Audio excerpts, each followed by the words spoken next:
Good morning. Just check.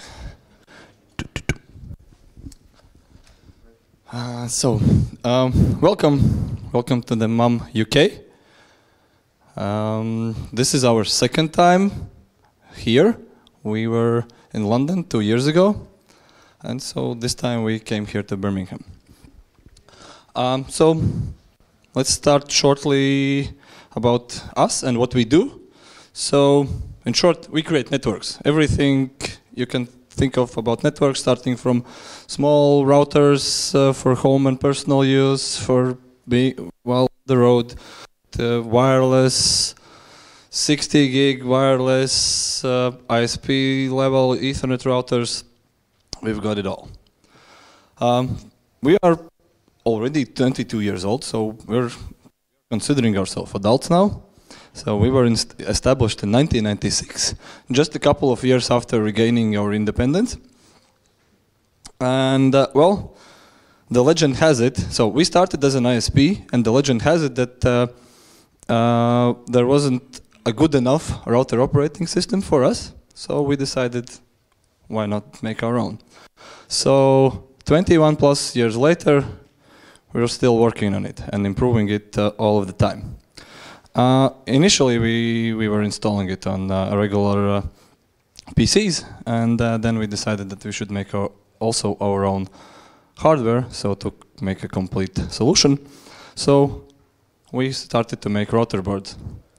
Well, in the beginning, they were still quite huge devices, and were just a custom version of a PC. But nowadays, you can have a fully functional router with VPNs and even BGP if you want in your pocket.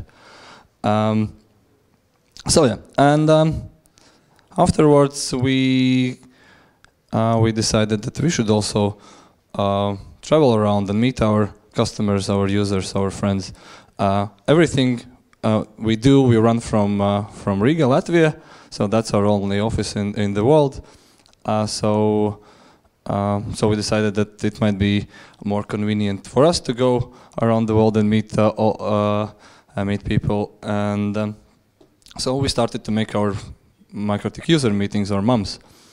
First one was in Prague, and since then we have had many of our events, and well, some of the biggest ones are in Indonesia. We also had a very huge event from Latvia.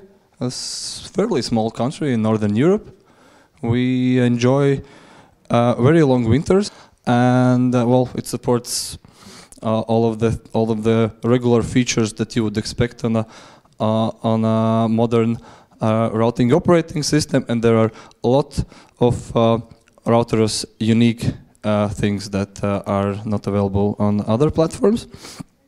Well, we have a router board, so. Already mentioned that small routers, core routers. We also have lots of outdoor wireless equipment for making links, short, long distance links. And we also have our switches, CRSs and CSSs. CRSs are cloud router switches, which also have a layer 3 functionality. CSSs are layer 2 switches. But all of them, even the CSSs, even the smallest CSSs, are managed switches, so you can do all of the VLANs and access lists and so on.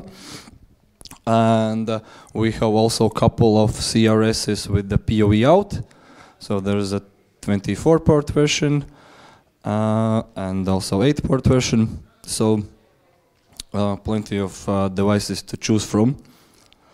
And yeah, so no matter where you are, you can find a MUM near you. So there have been already more than 180 of them all around the world.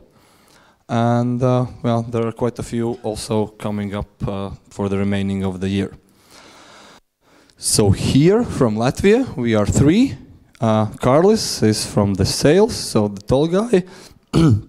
If you have any questions regarding how to become a distributor, or any other similar questions, so please seek out Carlis.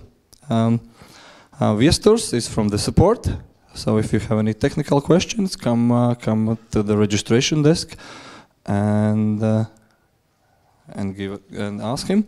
And me, Kaspers, I'm from, well, generally my main task is, main responsibilities are regarding training. So if you want to become a MikroTik certified trainer, if you want to establish an academy, if you're generally interested in how to attend engineer level courses by our certified trainers, you can come and talk to me about all of that. And also, of course, you can come and ask me some technical questions, and I'll be glad to help you.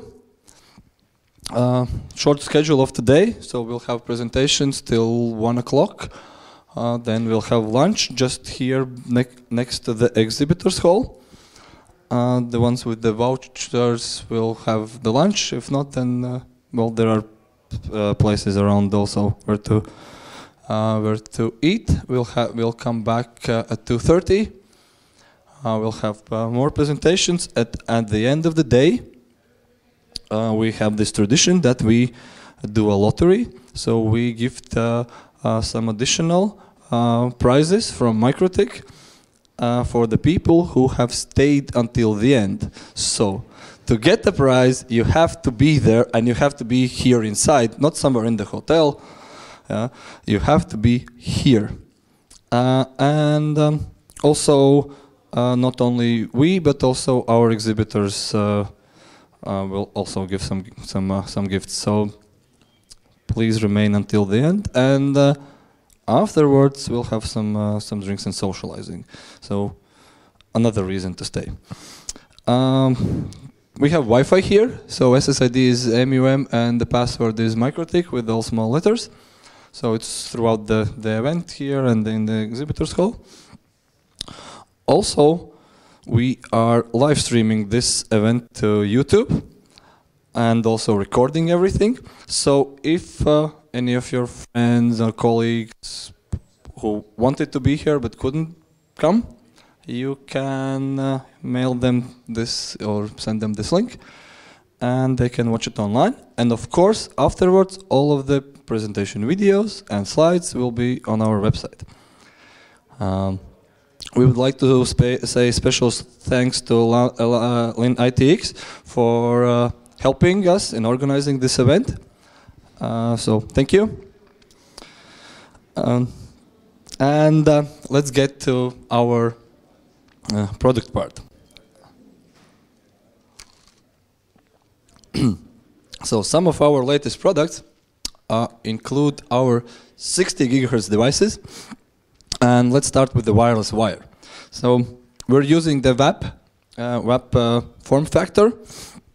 And so it's a device that works in 60 gigahertz frequency. So regular Wi-Fi is 2.4 gigahertz and 5 gigahertz.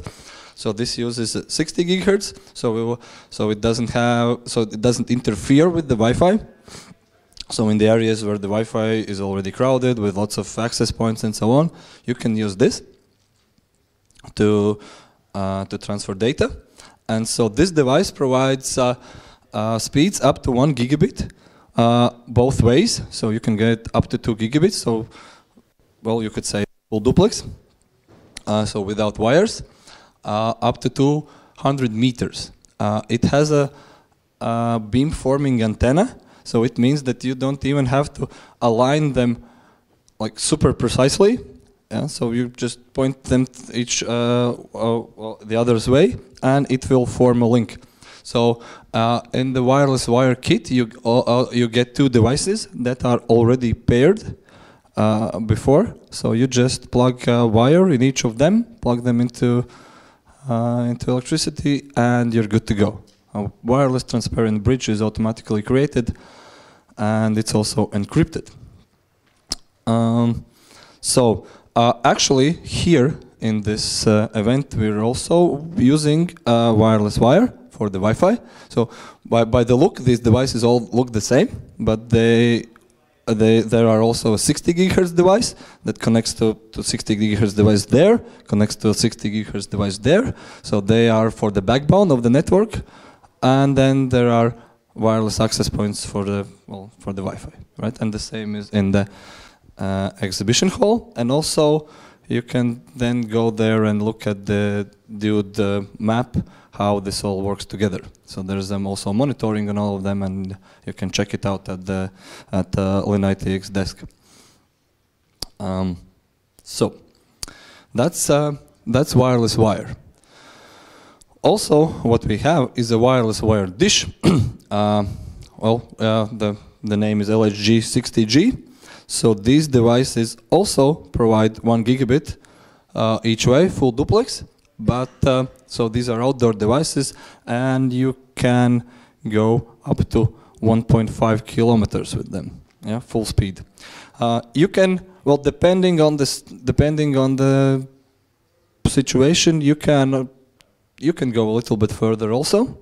But so up to 1.5 kilometers, it will be full speed. If there's a heavy rain or something like that, the speed might drop a little bit, but you will still have a connection. Yeah, so 60 gigahertz frequency is susceptible to weather conditions. Yeah, so for example, to heavy rain or fog. So these devices, both the wireless wire and the wireless wire dish, have a ARM CPU, so they are powerful to provide you that full gigabit, and the link is also encrypted. For lower speed requirements, we have recently released a SXT Square Lite 60 device that is a 100 megabit one. So the idea is that we also have a separate unit for the wireless wire, regular one, the access point mode. So you can connect up to 8 of clients to one access point, and so they will share the same 1 gigabit total throughput. So in this regard, for example, if you connect up to 8 CPEs, each of them anyway will get around 125 megabits. So perhaps you don't need to get all of the 8 ones full gigabit. Yeah? So or the bandwidth or the actual bandwidth requirements are lower, for example. So in that case, you could go for a lower cost SXT squared device and use it.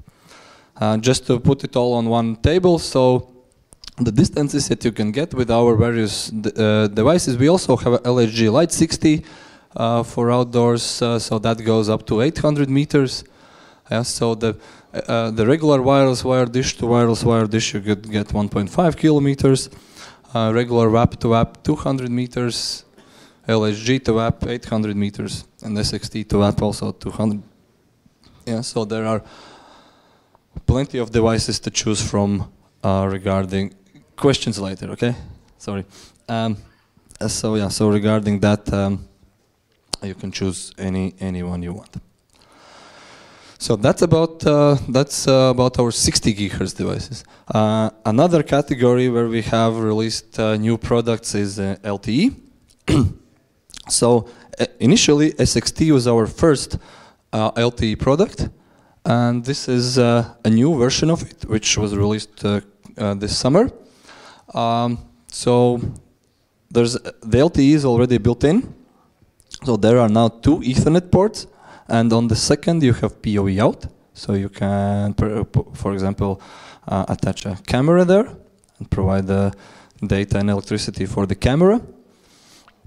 So it has 2 SIM cards. Well, either you want to switch a carrier, or maybe it's a more cost-effective to get 2 SIMs from the same carrier and with different data plans and so on. So, and you can then switch in the router which of the SIM cards you're using. So there are 2 versions: the international one, which supports quite a lot of LTE bands, and there's also US version, which supports different bands. So this is SXT LTE, which is well, the idea is that you put it in the remote areas where the reception is weak, and maybe the phone is not enough anymore to get a good reception, or a regular LTE device. So this one you can point to a tower somewhere further.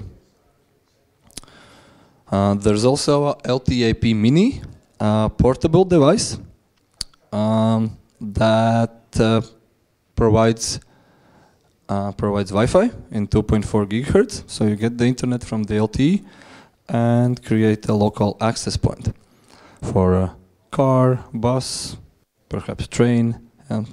So there's a built-in GPS, so you can also do tracking where the device is located. There are optional external antennas, both for the GPS and LTE for better reception. Well, there's a serial port if you want to add some other thing to it. Yeah, so this is a device for vehicles. So there are two options available. One, the kit version, which includes the modem already built in. That is a category 4 LTE category 4 modem, which supports up to 150 megabits of download and 50 megabits of upload. And there's also an option to go with without the LTE, so you can then, well, we currently already have 2 different LTE modems, Mini PCI Express, so depending on the bands you need, you can choose one or the other. So yeah. Or of course it works with also with other LTE modems as well. So yeah, speaking about LTE, we recently have also released another LTE card, which makes use of the prior WiMAX bands. Yeah, so you can use also that if these bands are available where you want to use it. So that's about our recently released LTE products. On the wireless, we have several dual band routers that came out recently. So the HAP-AC Square, so the next version of the HAP-AC.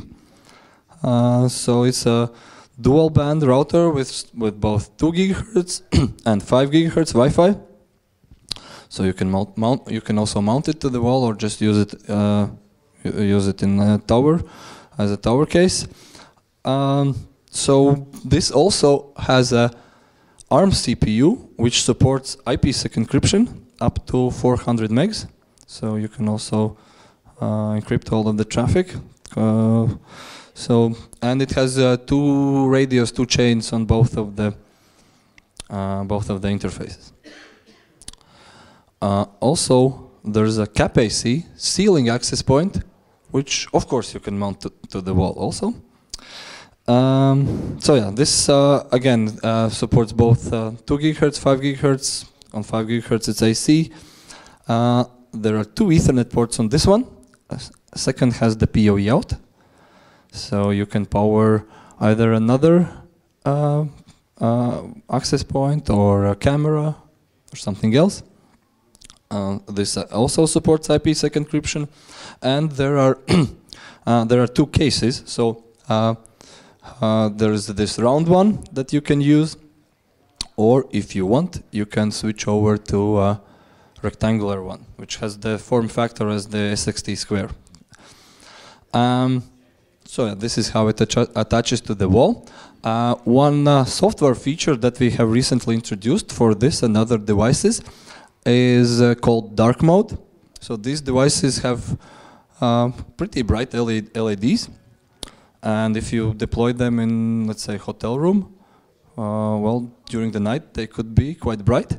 So we have introduced a function called dark mode that you can set up so they'll switch off afterwards. So you connect, check that everything is working, and they switch off.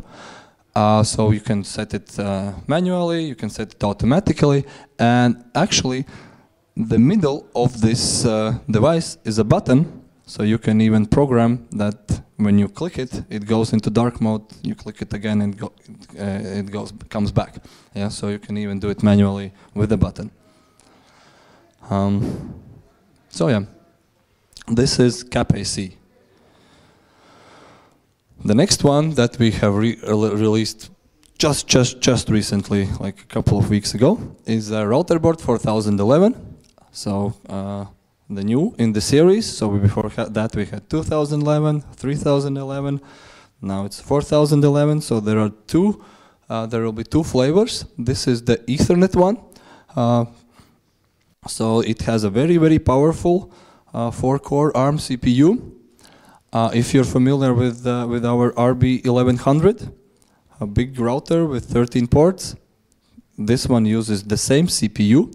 So it supports up to 2 gigabits of IPsec encryption, 10 gigabit Ethernet ports, and there's also an SFP plus port, so 10 gig port. Has a gigabyte of RAM, PoE out. Yeah, very, very powerful router. And also there's a Wi-Fi version with both 2 gigahertz and 5 gigahertz Wi-Fi. The 5 gigahertz Wi-Fi has 4 chains. And you can also go up to 160 megahertz channels. So this is a very fast and very powerful wireless router as well. We have it with us, so you can later come and see it in person at our registration table. The next one, which recently has been released, is our Hex S. So a new version of Hex with the addition of an SFP port. So this is a very affordable price router that you can have a very fast IPsec encryption. So it supports up to 470 megabits of IPsec, and in a very small form factor and low cost. This supports also PoE in and has also PoE out. So a very powerful small router. And so it supports also the high voltage input AFAT. Next one, let's talk about our outdoor wireless devices. So there are a couple of new there. So SXT Square Lite 2, so a 2 gigahertz CPE for so short distance links, and yeah, so this is a very affordable one. So for getting the last mile, and there's also a new LDF on 2 gigahertz. So the LDF light dish feed. So this device comes in a box very small, and you can attach an offset satellite dish to it, so you don't have to ship the antenna all over the world. And depending on how far you want to go, how powerful antenna you need, you just get a bigger dish. So this is our LDF. And there's also a new MANBox antenna for 2 gigahertz. So before that we also had released already 2 antennas, MANBox 15S and MANBox 19S, which both were on 5 gigs. So this is a 12 dBi 2 gigahertz sector antenna, 120 degree beam width. And the router board is already also built in, so it's a full package.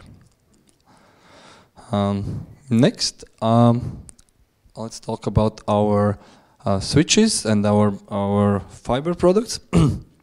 So recently released CRS 328 switch with 20 SFP ports, and also 4 combo ports. So physically on device there are 8 ports, 4 copper ones and 4 fiber ones, 4 SFP ones. So well, one from each can work at a time, but you can, if you want, use them also as failover. So you can plug in all of 8, and then in the operating system choose which one to use at which time. And then let's say the fiber goes down, and the router can detect it. You can then, using router scripting, switch over automatically to the other one. And then when the fiber comes up, you can switch back. Yeah, so it also has 2 power supply units for redundancy. So that's our SFP switch. And there's also SFP plus ports for 10 gig ports for uplink, for example. Also, we recently released a CVDM device. Yeah, so to combine up to 8 different SFP streams into one, fiber streams into one, and transfer them to a remote location up to 40 kilometers, and then split them again. Yeah, so this is a fully passive device. Yeah, so no need for electricity, and we have also all of the modules for it. Yeah, so and depending on which you need. And from our router board category, so this category is product category is where we sell the board itself without any enclosure, without any additional power supply. You can use it to integrate into your own custom solutions. So this is a very powerful board for making a router. So it has a 4-core CPU. There's plenty of RAM, 1 gig. IPsec encryption, hardware IPsec encryption. There's PoE out. There's PoE in, and so on. Yeah. So and also a micro SD card for additional storage. And so this is a device to make your custom router solution. So these are devices that we have already released, and also I would like to show you some of our upcoming products some of them will come out very, very soon, some a little bit later. So the one that is coming out any day now is LHG LTE device. So we have the SXT LTE, which is for remote locations. So this one, I could say this is for extremely remote locations. So this goes even further. Yeah, so you can use it where there is almost no reception, and then you just point it to a tower, align it, and use it. So it has a LTE, again category 4 LTE modem built in. The modem also supports 3G, yeah. So in Latvia, it has been already used in some remote locations for the car. This example is for the car charging stations. So they need also a connection there. Yeah. So this device can connect to towers quite far. And we have actually brought it with us in our luggage. So make sure you come and see it in person. It's big. Also, an upcoming device is a Powerline IP. This will be a small access point that you can plug into a socket and make a link between them and make a wireless. So it will automatically pair with new devices, and so the pluggable part becomes an interface, another interface. Yeah, so you can connect them together. So for example, you plug it in one room, plug it in another room, and there's a network between them. So you can use them as just connecting via wires or create a Wi-Fi. So this will be a 100 meg device. Another product that is coming out any minute now is CRS 305, a small SFP plus switch, so 10 gig switch with 4 SFP plus ports, and a gigabit Ethernet. So it has a metallic enclosure. There are 2 DC jacks, and this also you can come and see at our desk. The next one will be a little bit bigger SFP switch. So this will have 8 SFP Plus ports and 1 gig. And we are reusing the CCR 9-core passive cooling case, which for the SFP Plus proves to be very, very good one. So, and well, it's a silent case, so there are no fans for cooling. So you can put it quite close to you and feel good about it. Next one that we'll have some time later next year is a 24 SFP Plus switch. So a couple of months ago in MAM in Berlin, we announced several upcoming switches, so our roadmap for the next year, and one of them was a 32-port SFP Plus switch. And afterwards, we got a lot of feedback from customers, from distributors, that they would love to see a switch, also SFP switch with higher speed ports. So we decided that we will take away one 8-port SFP Plus block and replace it with 2 QSFP ports, so 40 gig ports. So instead of that one, we'll be making this one. So it will have 24 10 gig ports to 40 gig ports. Next one that we're planning to release within the next year is 8 10 gig copper Ethernet port switch that will also have 4 combo ports, combo plus ports, meaning that will be combo between 10 gig copper and SFP plus. So that's also on our roadmap. And we're planning also to go for the big ones, so for the 48 gig switches. So there will be two versions available, both with 48 gigabit ports, with 4 SFP plus, so 10 gig, and 2 QSFP, so 40 gig. And so the first one, let's say, will be a regular one, and the second one will be with PoE out. So all of those 48 ports will be PoE. Currently we have 24 port PoE out switch, so we'll have also a 48 one. So this concludes the hardware part. Also, I would like to tell you some things that we are working on the software part. And the first one is that we are working on the MikroTik app for the iOS. So we have had the Tik app for the Android for a while, which started more or less as a Winbox for the phone, which it works fine, right? And you can do configuration while on the go. But for the iOS version, when we started to make the iOS version, we decided that we should do a little redesign and simplification.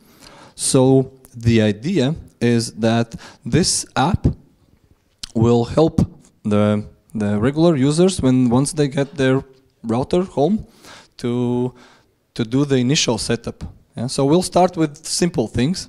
Yeah, so the first one will be implementing an easy-to-do initial setup, like setting an SSID for the Wi-Fi, setting the password for the Wi-Fi, setting the password for the router, getting a notification if there's a newer version available, so you can update, seeing how many users have connected to the Wi-Fi, and so on. Yeah, so we're using also fairly recently introduced feature Internet Detect, where the router detects on which port the internet has been connected. So, well, by default, the configuration is made so that for the home routers you connect the internet to the first port. But well, you could go for a different one and use the Internet Detect feature to change the configuration for you. So that's what the Tik app will do in the beginning, and then we'll see how it goes and what other things we can add to it. And it still has the advanced settings part, so you can go into advanced part, and there you have the sections, the same sections that you have in the Winbox. And so you can also do that. There's already beta version out. So meaning that if you want to try it out on your iPhone or iPad, go to our Twitter account. There's like a couple of days ago, we posted a QR code for the test version. So you need to have a test flight app on the phone.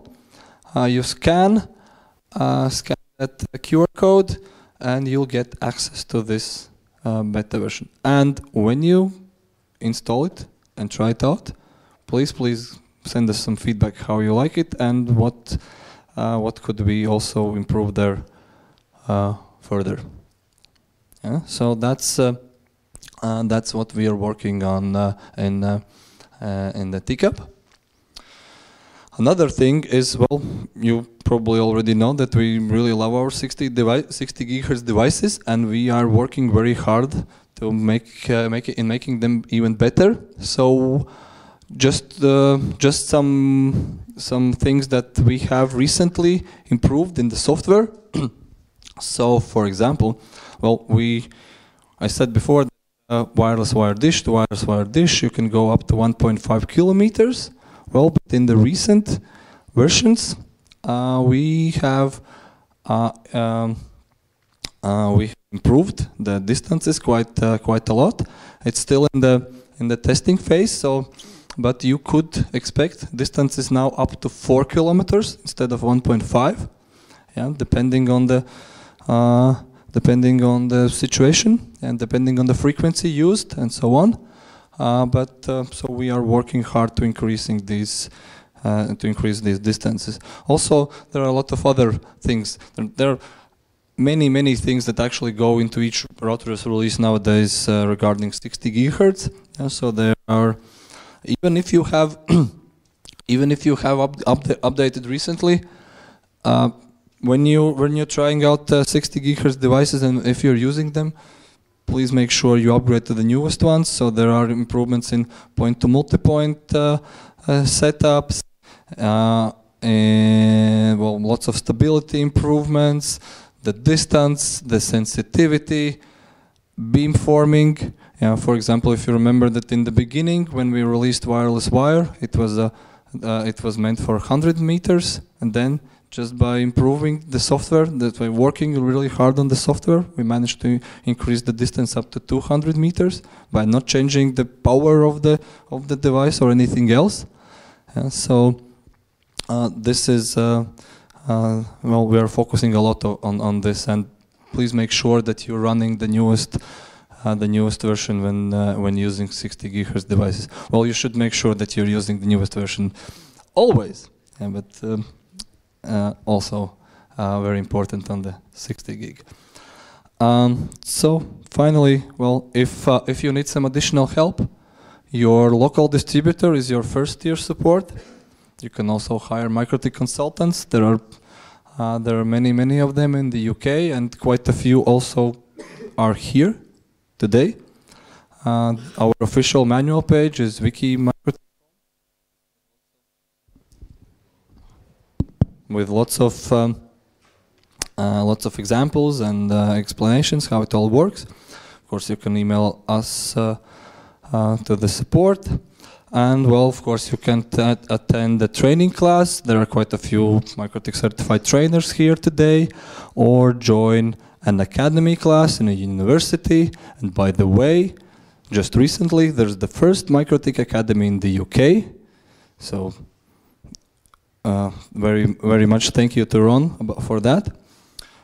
So yeah, plenty of opportunities to get additional help.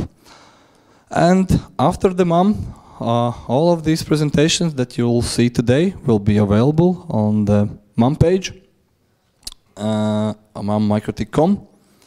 All of the videos will also be there, and they'll also be available on our YouTube page. And the ones that are attending this event with the voucher or paid registration, you will receive your license afterwards in the email.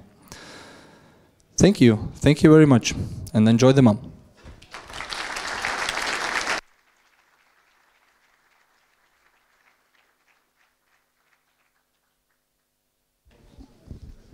So the first presentation of the day will be from Ron Tau.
Right.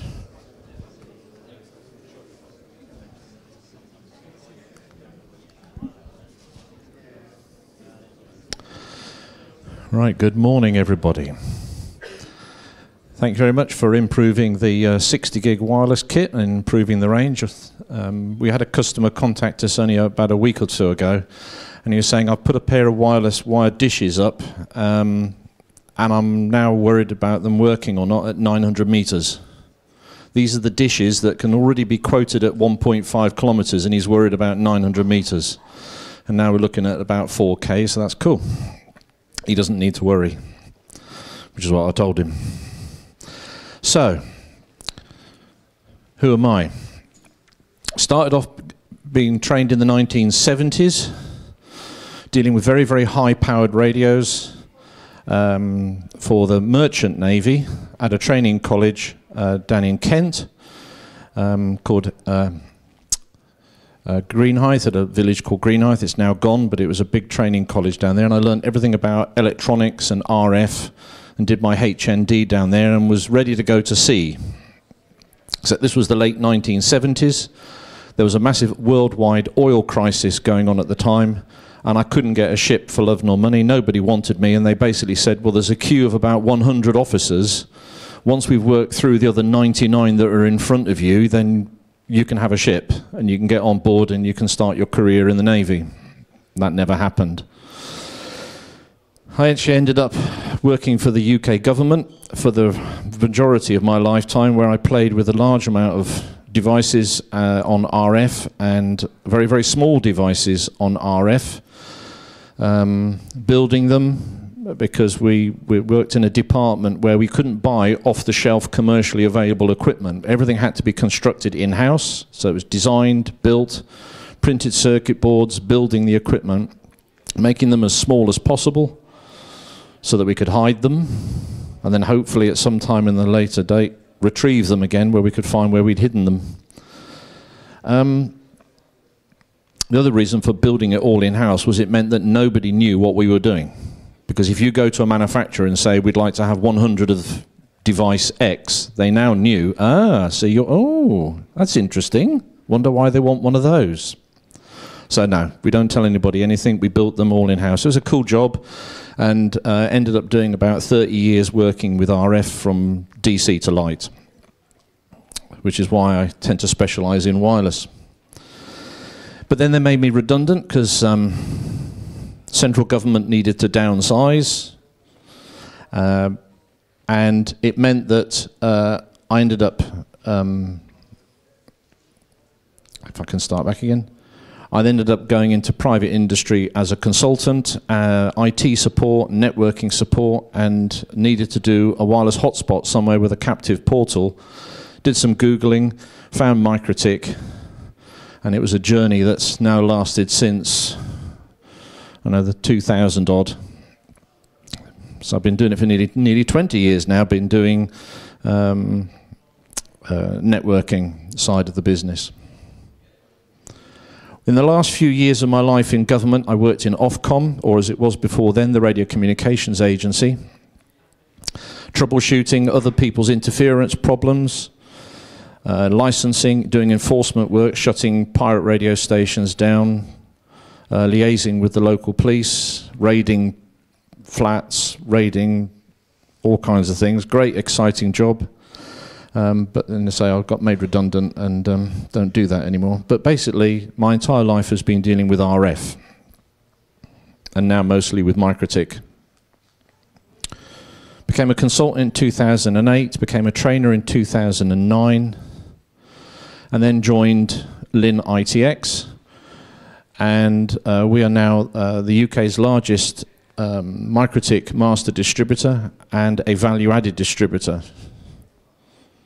We've got about 7 employees with various numbers of MikroTik certifications, which I have trained in-house. Why not? It's free. So we've got quite a few consultants that are in the company as well. MikroTik lists the distributors on their website in order of sale volume. So we're at number 1. But we're not just a master distributor. We're actually also a training center. We have a dedicated training room. And there may be some of you in there. Yeah, I think I'm in there. I know all of you. All of you. We've got 2 certified trainers in-house. We do train in other manufacturers' equipment as well, but mostly MikroTik. We're not just a box shifter. We do training as well as distributing of product. We're also a founding member of the week-long MikroTik training boot camp at MikroTik's own in-house Router OS training center, a dedicated building, renovated and constructed to be designed as a training center for MikroTik themselves, for their own staff, for in-house training, but they hire it out to muggins like me who keep going over to Riga. I love the place. It's a fantastic city. It's really cheap to get there. If you go with the likes of Brian Air or Sleazy Jet, it's very, very low cost to get there. The hotel is a 4-star hotel just round the corner from the training center. You can see there, for the amount of costs that you're looking at for a week's training, because you're going to be doing 100% training. There's no fun involved, okay? Hard work, you're going to say to your managers and your bosses. You're going to knuckle down and do your training courses in Riga. But you actually works out roughly the same cost as going to the other end of the country and staying in a hotel at the other end of the UK. And all the railway, anyone who's bought a railway ticket in the last couple of years knows exactly how expensive it is to go somewhere by rail. So for the same sort of price, you can actually enjoy, I'm sorry, not enjoy, I mean work really hard at the MikroTik Training Center in Riga, Latvia. We do 2 a year, 1 in the summer, 1 in the winter. Yes, it does get cold in the winter, wrap up warm, but it's still fun. Lots of snow.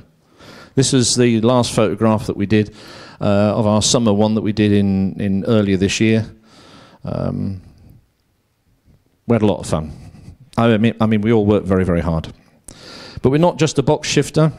We don't just do training.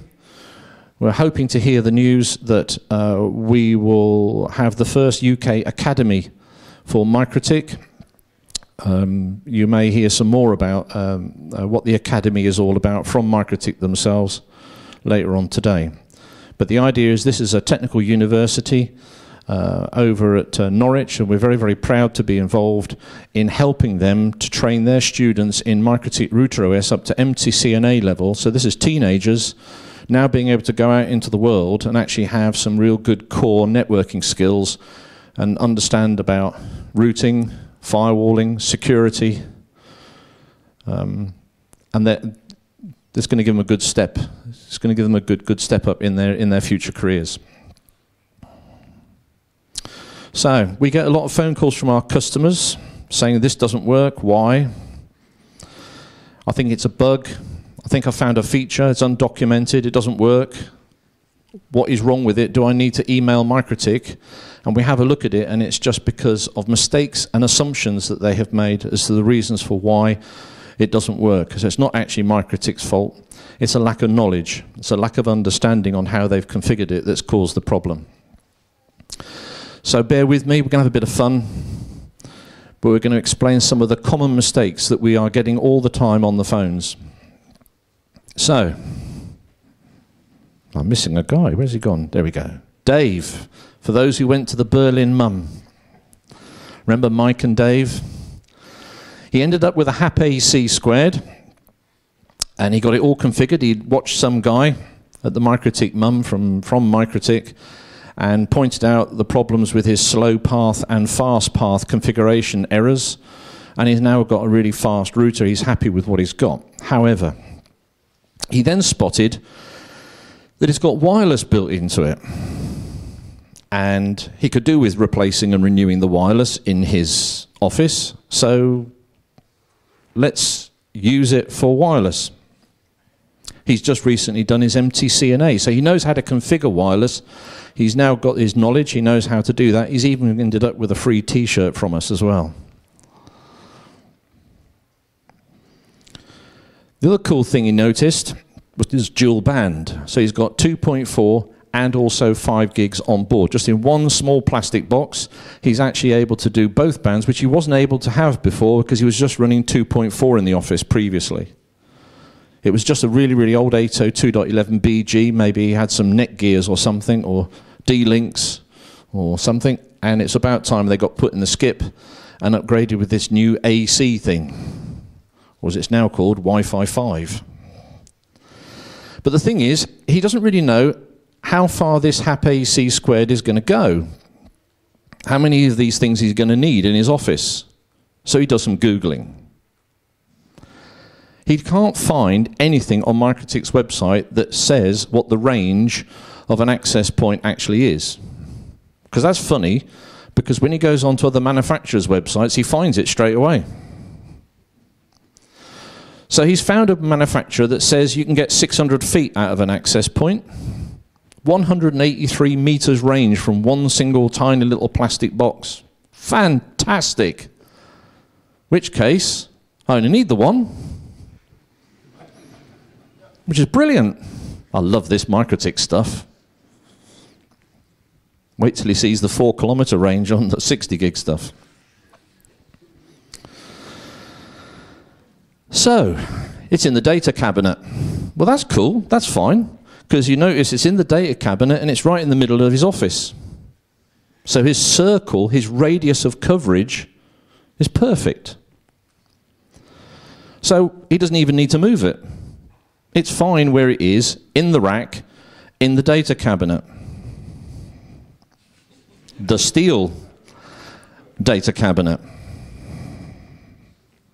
In the canteen. Can you see what's coming next? Just above the microwave. Oh, you've done it yourselves. You've seen it, haven't you? Okay, and we've seen it, and we've heard about it a lot. Every time they're having their lunch break, or dinner break, coffee break, the wireless stops working. Why? Well, I wonder why. Okay, but he's so excited about how quick it was to get him to enable it, because he just logged in, enabled the 2.4, enabled the 5, put an SSID on, put a security profile in with a password on it, he's up and running. 2 minutes. Amazing. 2 minutes, he's now got working Wi-Fi in the office. He tweeted. He was so excited, he tweeted. Can't hold this man back. Then he walks around the office using his phone. Doesn't matter whether it's an iBling or an Android, but he walks around the office with his phone. You think, what's a bit funny? Not quite getting the sort of signal strengths I was hoping for. And it doesn't change very much as I walk round. And at the extremities of the office, it's really, really weak, and sometimes even drops out completely. Well, that's no good, because the competitor said you could do 183 meters, 600 foot. These things are rubbish.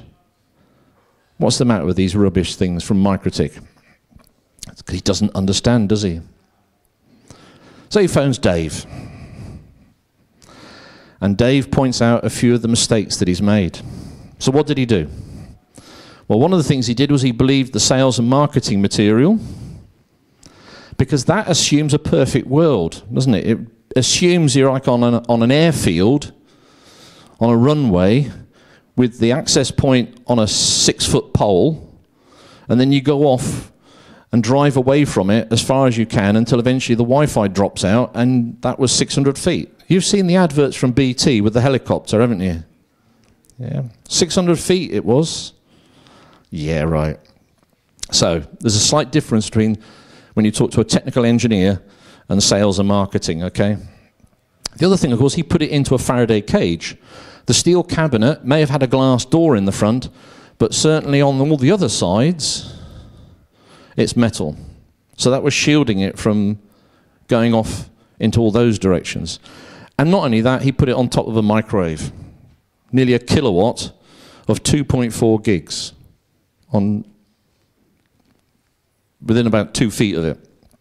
The other thing is the 5 gig radio is also going to be very, very significantly shielded. So even though it's not going to get interference from the microwave oven, it's certainly going to get shielded by the metalwork in the cabinet. The other thing that he made an assumption about was that the amount of signal strength you receive on your phone indicator is just garbage. You may as well just ignore it. It is not going to give you an accurate description of the real, genuine performance of a wireless network. It is not all about signal strength at all. The other thing is, since AntennaGate, the infamous little problem that they had with the antennas on the iPhones was they slowed the response time down. So that when you put your hands to short out the antennas on the iPhone, it still gave you 5 bars. And so members of the public who are unknowledgeable about this thought, oh, they fixed it. If you held your hands shorting out the antenna for a good 10 minutes or so, then you see it go dunk, dunk, dunk, dunk, dunk, drop out. But most people have got bored by then and wouldn't look at it anymore. So don't use your phone, don't use a tablet for telling you how strong or good the Wi-Fi is. It's meaningless, completely meaningless. The other problem is the newest update from Google with Pi is they have now crippled the Wi-Fi scanning speed. They've now not permitted Wi-Fi analyzer apps to scan at the speed at which they previously did on older versions of Android. So if you download an app onto your Android tablet or onto your Android phone, yes, that will now give you a faster update refresh time, unlike the Apple does. But unfortunately, if you've updated it to Pi, it won't anymore. It'll be something like 5 scans a minute or something. It's really, really slowed it down. Apparently the reasoning is to do with battery saving or something. Is to try and improve the battery time. But it didn't go down very well with developers. So he goes back to doing some Googling. And he's found a website that talks about the fact that there is more than one channel on 2.4 and on 5, and there's a very strong possibility that you're sharing the same channel as someone else next door to you. That must be it. I'm on the wrong channel. There are 13 channels he's read in Europe on 2.4, and there's about 19 of them, depends on exactly which country you're in Europe, on 5 gigs. I'm going to put the access point onto every single channel, and I'm going to test with my phone again. You can feel the swirling hole he's drowning himself in, can't you? The trouble is, when he goes into the MikroTik scan list, he thinks, well, that's funny. I haven't got 13 channels on 2.4. I've only got 7. That's weird. Must be a bug. Can't be me. It must be a bug. So he chooses each of the 7 channels in turn, walks around the site, does some speed testing now. Doesn't make any difference, it's still rubbish. Wish I'd never bought MikroTik now, he's starting to think. Unless he's actually standing right outside the data cabinet, and then it's not so bad. He's actually starting to get some reasonable speeds if he's within a few meters of it. And here's his config. It's the standard, out-of-the-box, default MikroTik configuration. Anyone spot the mistake on 2.4?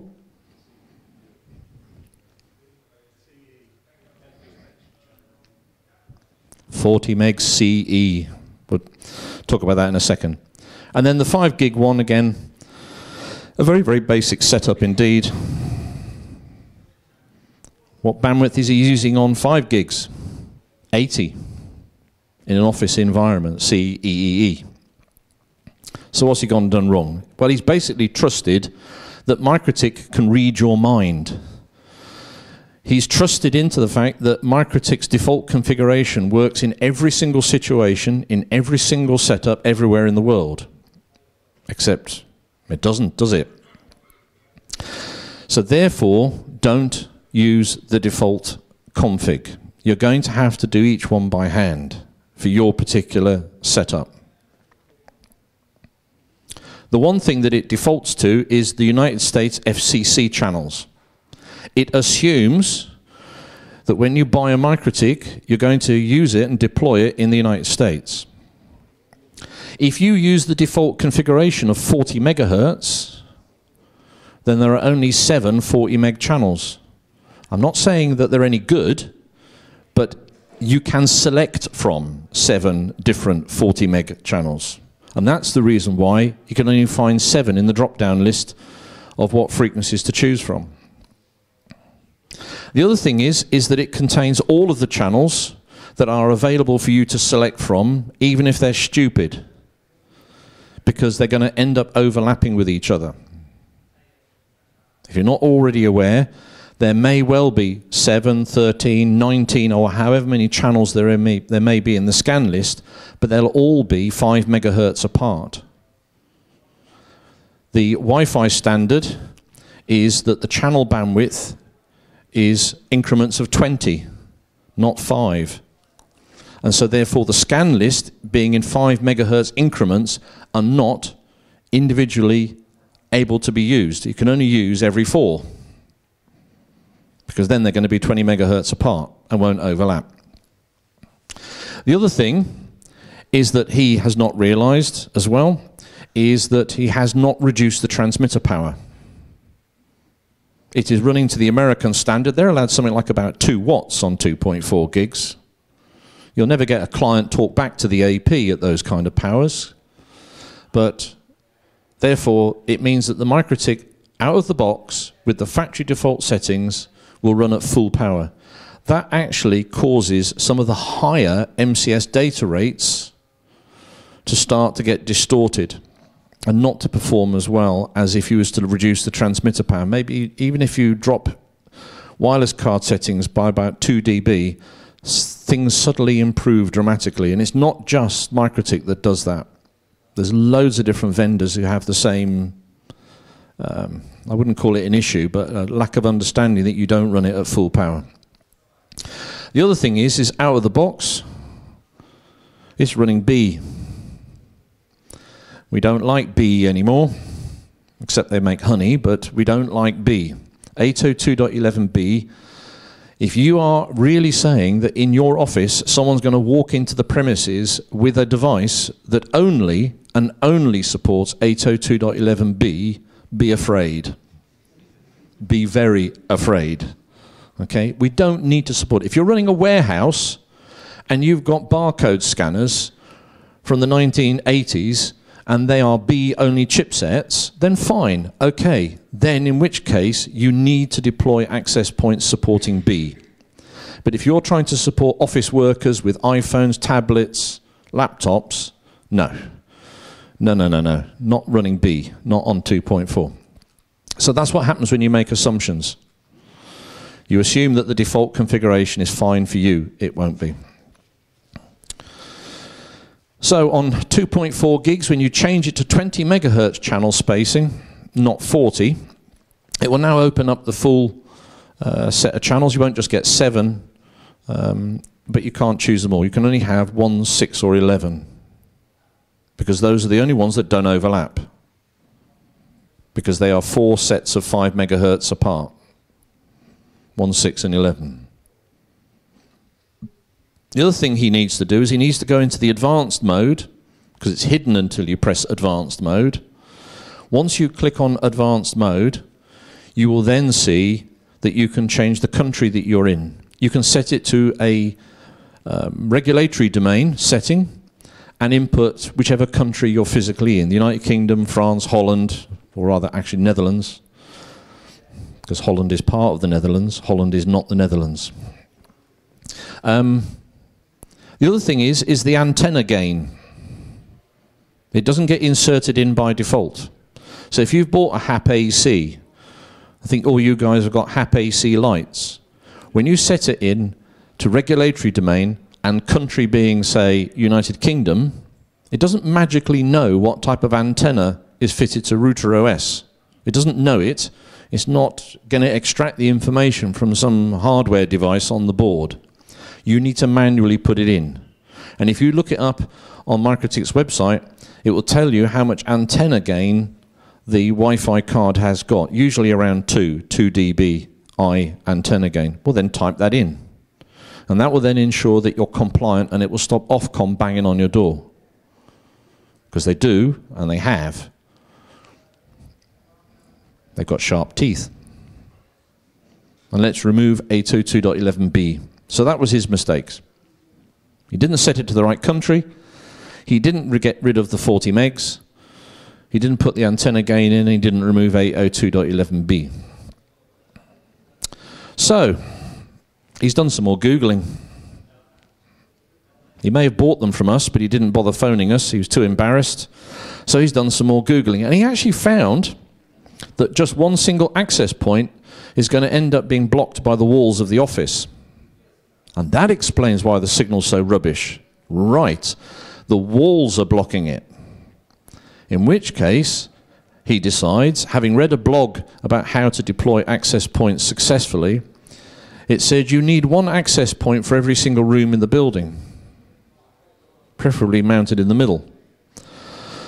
Very nice for us. He puts in an order for 12 access points and deploys them, one in every single room. He then tries to put each one of those onto non-overlapping channels and finds, of course, that when you go round the building with just 1611, 1611, 1611 round the room, you're still going to have some of them see each other. But he doesn't realize that really fully, because he's thinking, oh, the walls will shield it, it'll be fine.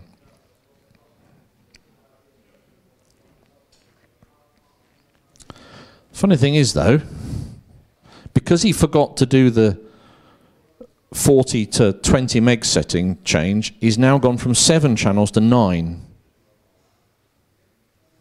He's learning very slowly, isn't he? The other thing that he's noticed is that he's now finally got a tablet that does 5 gigs as well as 2.4, and he walks around and he finds that when he sits underneath one AP, he doesn't even see it at all. He logs into the router OS settings and it's definitely operating, but there's nobody registered to it. There's nothing in the registration table. And it will not connect to it. The mobile device, when he's in the room with the AP set to that 5 gigahertz channel, which has been set to either one he's put it on manually or set to automatic, it won't connect to it. Weird. Why have I got black holes of coverage? We'll soon find out. He's made an assumption. So what is the problem with running with 40 megs on 2.4? For a start off, there aren't that many clients that will support it out of the box. You have to go out of your way to force it quite often. And the other clever trick with running 40 megahertz on 2.4 gigs is that the standard, the 802.11n standard that gave us 40 megahertz channel spacing and channel bonding on 2.4 gigs. The standard says that there is this scanning capability built into the Wi-Fi device that says if you see anybody out there that is using a 20 megahertz channel, back off. Drop down to 20 megs so as not to cause them interference. So you may have an access point which is running 40 megahertz, but if it sees a client walk into the building on the same channel, doesn't need to be connected, it just needs to see its beacons or its probes, just needs to see transmissions coming from that device, and if it sees that the settings on that device is a 20 megahertz only channel that it's transmitting with, the 40 megs drops down to 20 automatically.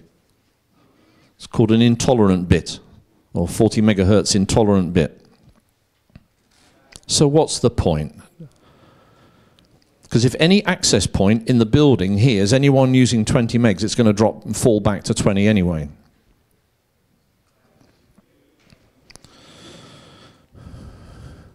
So we've got the black holes problem still. What's he going to do about his black holes?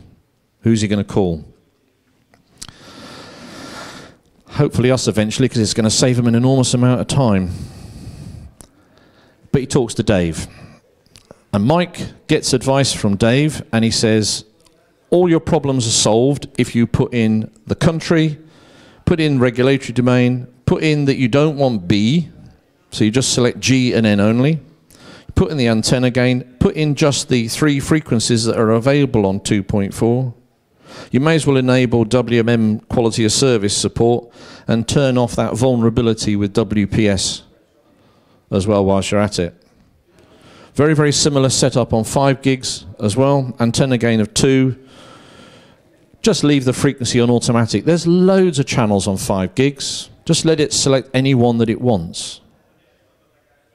Now this is the reason why we have a black hole. This is the reason why we have lack of coverage on 5 gigs. Is because of that setting there.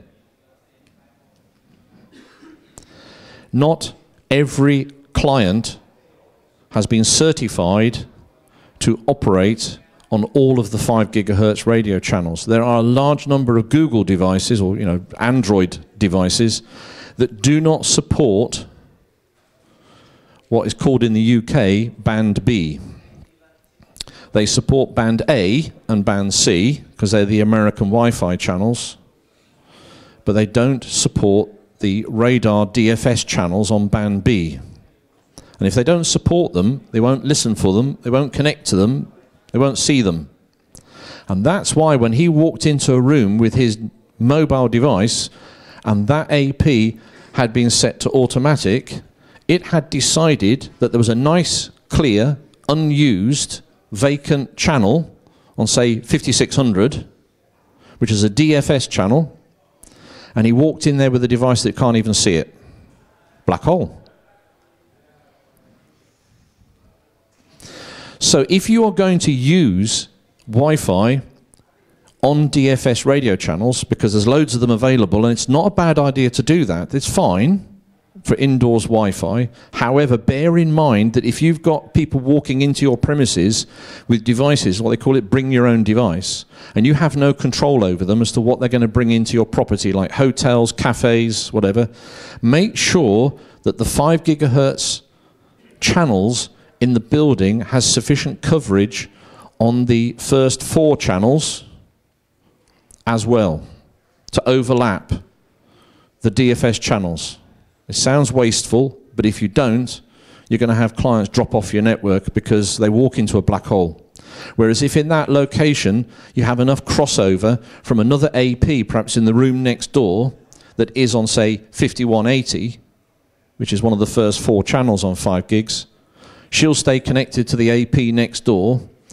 It will never even see the AP in this room, say, but at least you've still got connectivity because you've thought ahead that you need to provide coverage for those devices that don't support the DFS channels. Dave gives up at this point and says, you need to speak to a consultant. So he talks to us. Apparently I know 1 or 2 things about Wi-Fi, and I basically tell him he's got a hell of a lot of spare access points that he can put on the shelf. Now, we do not have a very high failure rate with MikroTik devices. I think we find that they're one of the lowest in the industry. The actual quantity of RMAs that we get due to dead-on-arrival products that actually been plugged in and failed to function because of an electronics fault, is near zero. We do, however, find a very high failure rate due to configuration errors. We find that when we reset the device and put just a simple config on them, they work absolutely fine.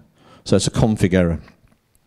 So I said to him, basically, you've got a lot of access points you can now put on the shelf, and there'll be spares for you for one day in the future whenever you need to replace any. Because you don't need them all. You've got too many. Only use channels 1, 6, and 11. Only use 20 megs. And the other trick I told him is reduce the transmitter power on 2.4 gigs by at least 7 dB. Why is this magical number? Well, 7 is a lucky number. So if you remember that, 7 is a lucky number. It's an aide memoire. Oh, look, I can talk French. And that 7 dB is the approximate difference in loss of a Wi-Fi signal on 2.4 versus 5. So 5 gigs will have 7 dB more loss over X number of meters compared to 2.4. So 2.4 will always be better than 5. The danger of 2.4 being transmitted with the same power as 5 is that that means the client will receive a 2.4 signal from the same AP with the same antenna type from the same distance away. He will receive 2.4 stronger than 5. I can hear alarm bells ringing, and it's not the fire alarm this time, right? Not yet. So 2.4 gigs is going to come through the majority of the time stronger than 5 gigs. So what's your client device going to do? It's going to go, oh, I'll have that. I'll connect to the 2.4. No. What we actually want to do is we want to push the clients onto 5 because there's less interference and there's going to be a better, higher throughput as a result. So we actually need to discourage the client from connecting to 2.4 by dropping the power on 2.4 to in turn then make the client, if you chose exactly 7, it would see it at roughly the same level. So you need to be a little bit more than that if you want to really, really discourage a client from connecting to 2.4. The other thing is, yeah, that's what I was saying, 2.4. Turn 802.11b off. We don't need that anymore. So why has 5 gigs got 40 or 80 megahertz? Well, by default, MikroTik puts it on 80 for use in the home. If you're going to use a MikroTik router in the home, 5 gigs, Wi-Fi, 80 megahertz, fine. I won't have any complaints about that. However, if you've got 80 megahertz, you are going to have 4 times the channels operating compared to 20 megahertz. You know, 20, 40, 80, you've now got much more spectrum being consumed. If you do that in the enterprise, office, and business sector, you're going to run out of radio channels very, very fast. You're going to come back to what it's like on 2.4, where you've only got 3 channels. So you started off with 19, and if you deploy your office network with 80 megahertz, you're only going to have about 3 or 4 channels available that you can deploy in the building. Also, if you are using 80 megahertz, you're going to pick up more interference.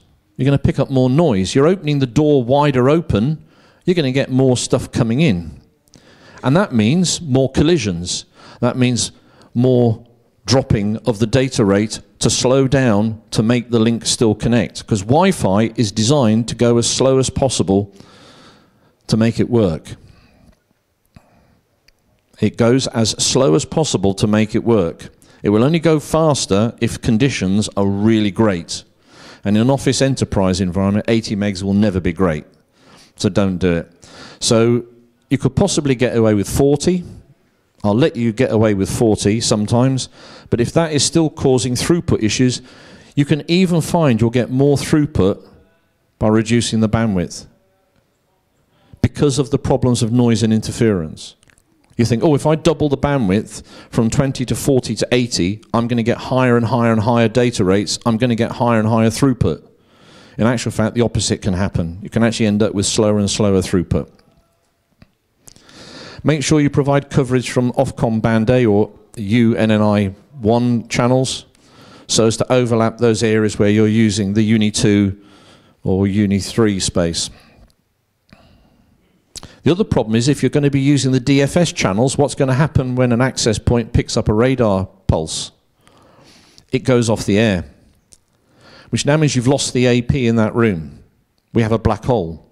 But this time, the black hole is not because of the client not seeing the AP, it's because the AP has gone off the air, because it believes it's picked up a radar transmission and has dropped itself off the spectrum. So that's another reason why you need to make sure you provide coverage from some of the other access points nearby on the first 4 channels in Uni 1 or Ofcom Band A. The other problem is Ofcom with a fanfare, and I'm not knocking Ofcom in any way at all. In fact, as an ex-employee, I have a contract which still exists, which says I'm not allowed to. But Ofcom announced with a big fanfare that they'd expanded the amount of frequencies available for Wi-Fi up into the 5.7, 5.8 gigahertz, what was called Band C block of spectrum. Fantastic, great. So now you've got even more channels to choose from to build your office enterprise Wi-Fi system. However, I haven't found any clients that reliably support it.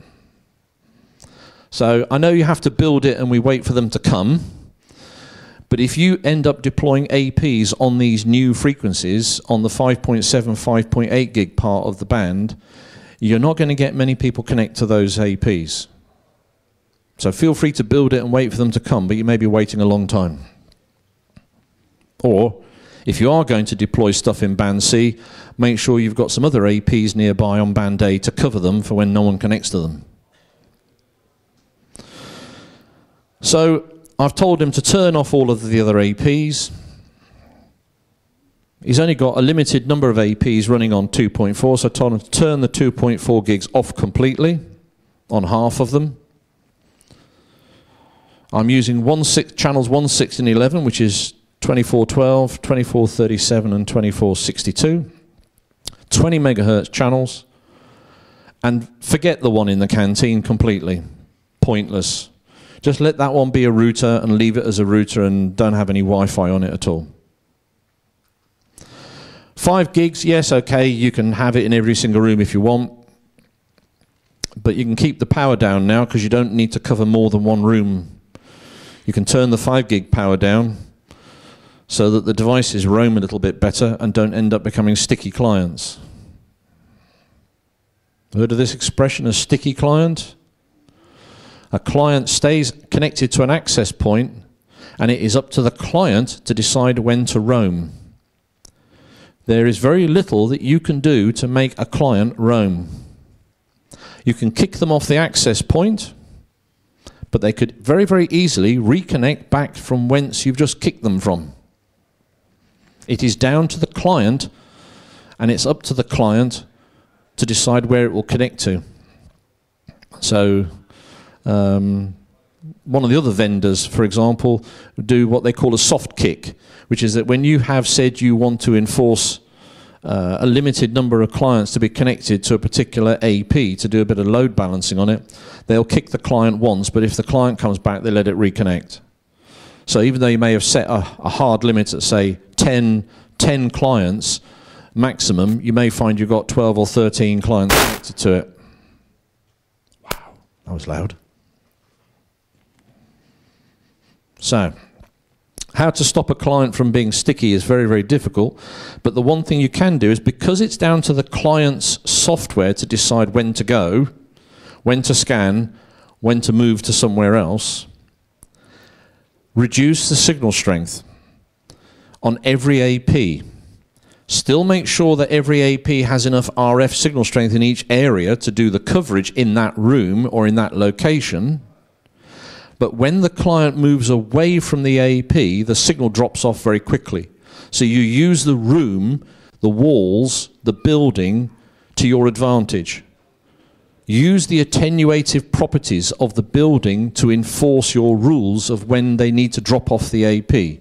So when they walk out of the room and go out the door and go around the corner and go into another room somewhere else, you're hoping that the signal that they are currently connected to weakens very quickly, forcing the client to rescan and find a brand new AP to connect to, which is strong enough for it to work with.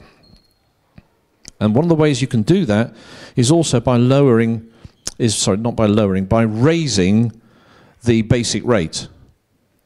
By default, the basic rate is 6 megabits per second on, say, 5 gigs. And at 6 megabits, if you lift it to 12 megabits or even 24, what happens is that the client will get kicked much sooner, or will kick itself off your network much sooner. Do this carefully. Test it. If you're going to be running more than 2 access points, I would recommend it to the guy that what he should do is just run Capsman, because by using Capsman, you then have one single system, one single setup, and if you make a change in that one single location on Capsman, it will propagate to all of the access points on the network. And within seconds, you've got the whole lot all configured the same. Significantly reduces the amount of time it takes you to configure the network. It's very, very simple to set up Capsman, even if I did design a one-day training course for it. The other thing to bear in mind is if you are deploying Capsman, is that you can press the button on a cap to put it into caps mode so that it will auto-join your Capsman really easily, but you haven't actually done anything about the security of the wireless access point. If you don't want people to gain access to the wireless access points, you need to put some security on it, don't you? Because otherwise someone could log into it with, say, Mac Telnet or Mac Winbox, and it's hackaday time. So don't do it. Don't forget to go back, once you've got it configured, put security on it. So I'm going to very, very quickly go through this. Download the slides. They'll be available off the MikroTik YouTube video channel. It'll be underneath the video. It'll have a link to my PDF, and in which case you can read through this at leisure. But very, very quickly, this is the config that I recommended to him. So that's a typical channel configuration. So I've reduced the power. You notice there's about a 10 dB difference between the 2 and 5 gig radio channels. 20 megs. I have disabled the extension channel because there's an interesting feature on Capsman that if you select that the channel width is 20 megahertz, what you're saying is that each individual channel to be bonded is 20 megahertz. Now let's have a look to see how many channels are bonded. None. So if you just set that to a width of 20, you'll get 40. Because you haven't configured in Capsman what kind of bonding you want to perform. And in this case, I don't want any. Okay, but if you leave it at blank or default, it will end up doing 40 megs, or even 80 if you're unlucky. Create a data rate profile which does not have B in it.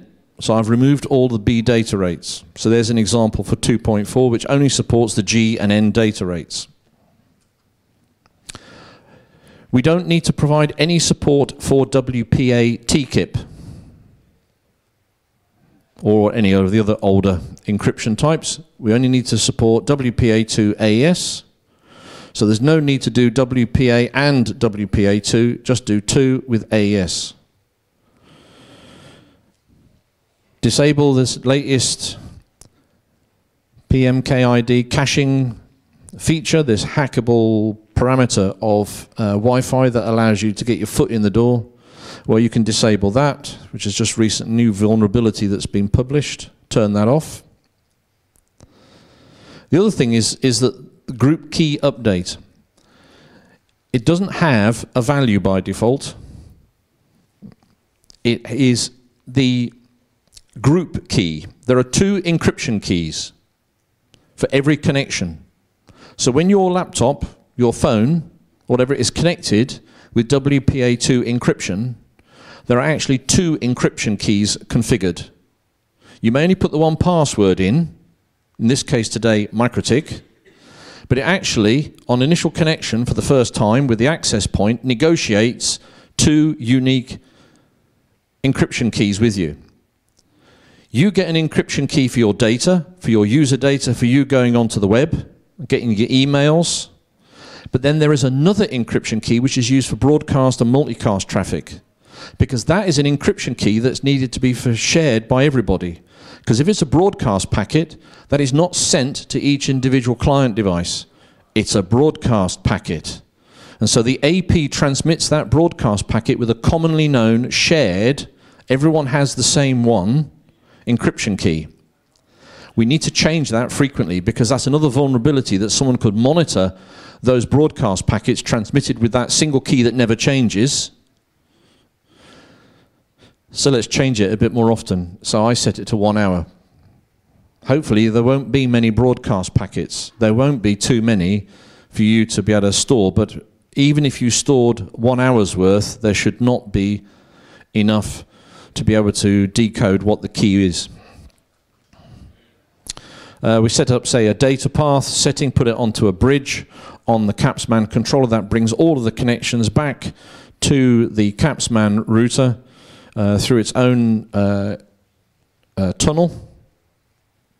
But bear in mind that the user's traffic itself is not encrypted in that tunnel.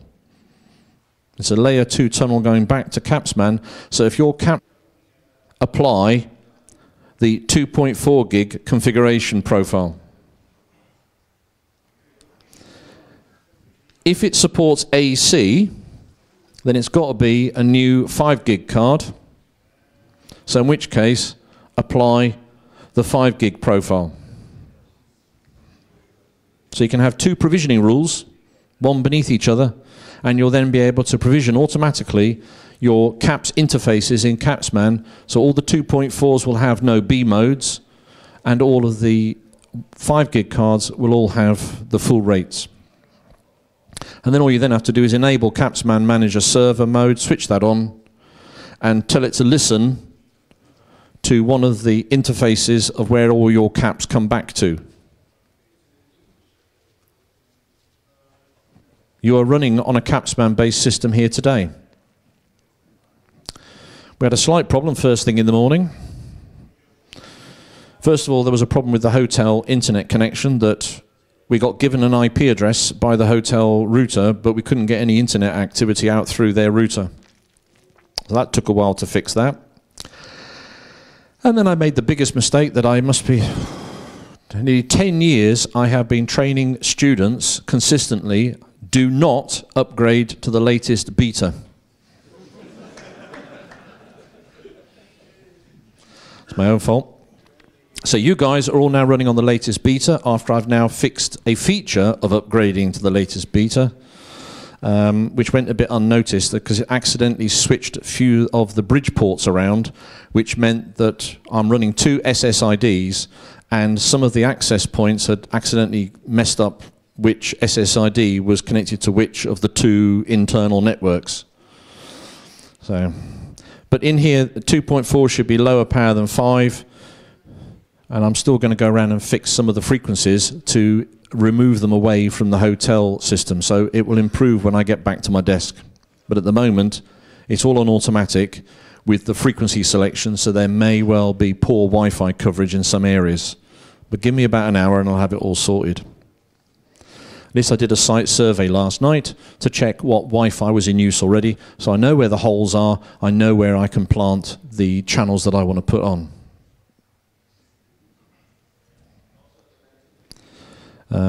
The other thing that you can never beat is having good backhaul.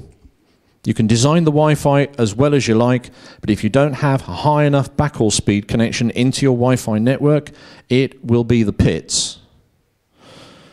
So, if you find that the Wi-Fi works today, come up to the Lin ITX stand next door and congratulate me.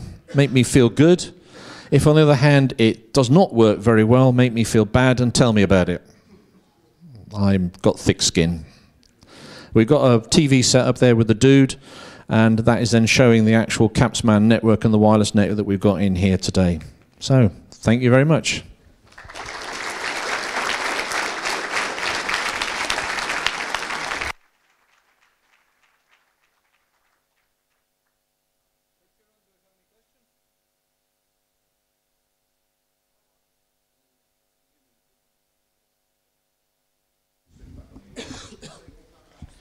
So you just told to reduce the power of access point in each room, just to give enough coverage for the devices there.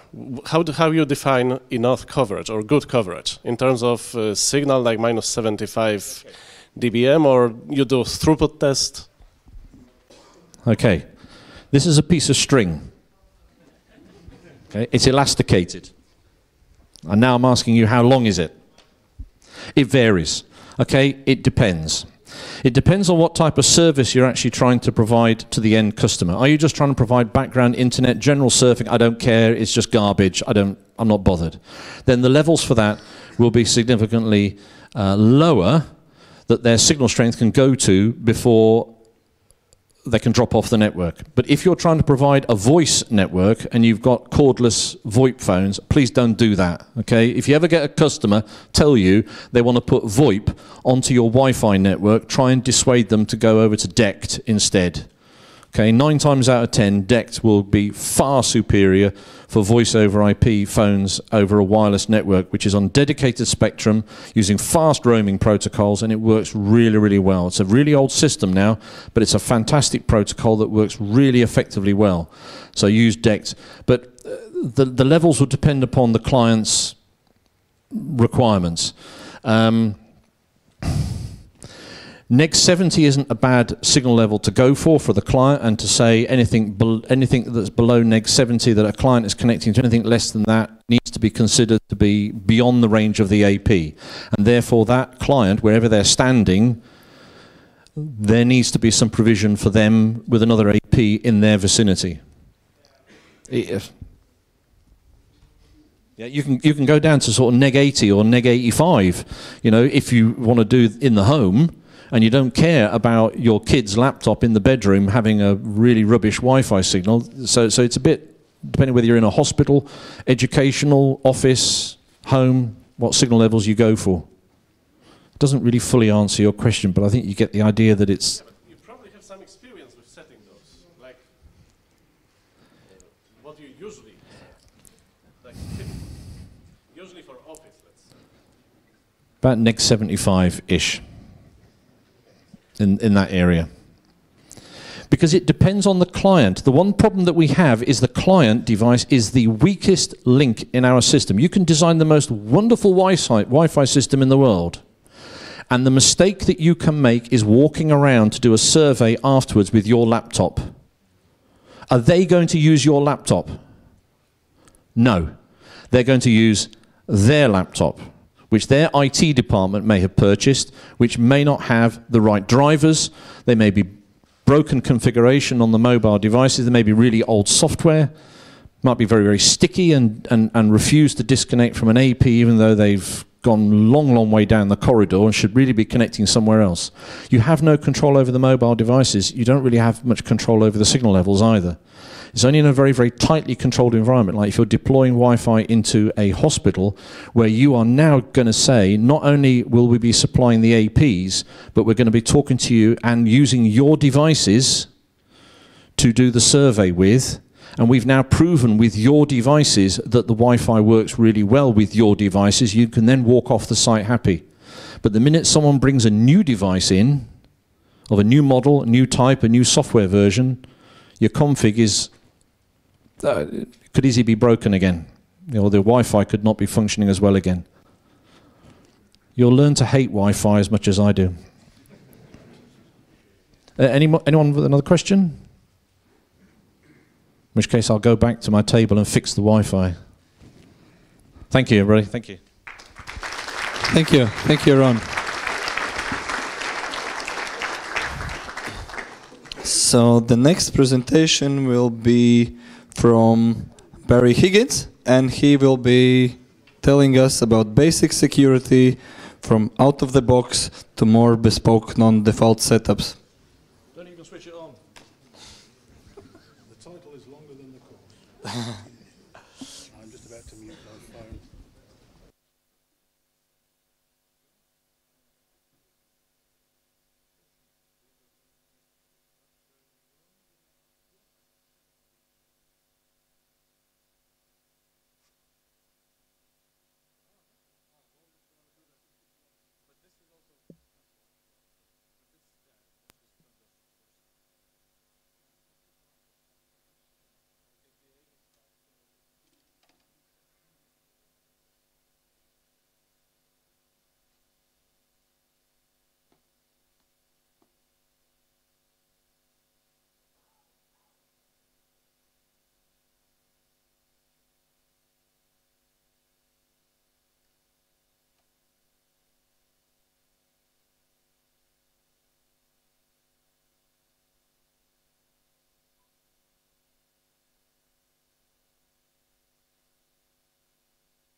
2, 3, 4, 5. 1, 2, 3, 4, 5, 6, 7, 8, 9, 10. That'll do for me.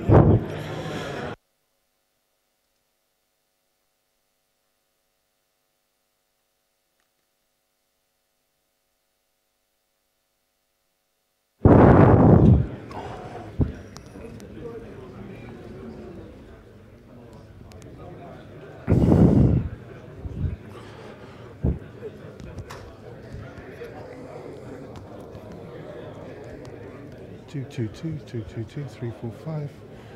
1, 2, 3, 1, 2. 1, 2, 3, 4, 5. 1, 2, 3. Okay. A couple of seconds just to sort of get myself into the feel of things, make sure everything's working. Pressing gadgets which work, that works. Laptop's on, screen's on. Afternoon? No, morning? Just about. Yes, router board security. It's been a hot topic.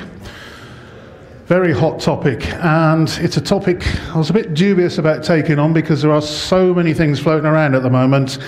I may not catch all of them. I may not get all of them. So as we're going on, I am more than happy for you guys to raise your hand when I'm talking.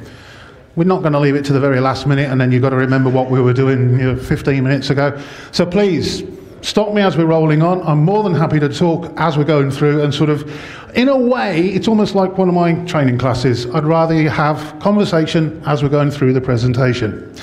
So, who am I? I'm Barry Higgins.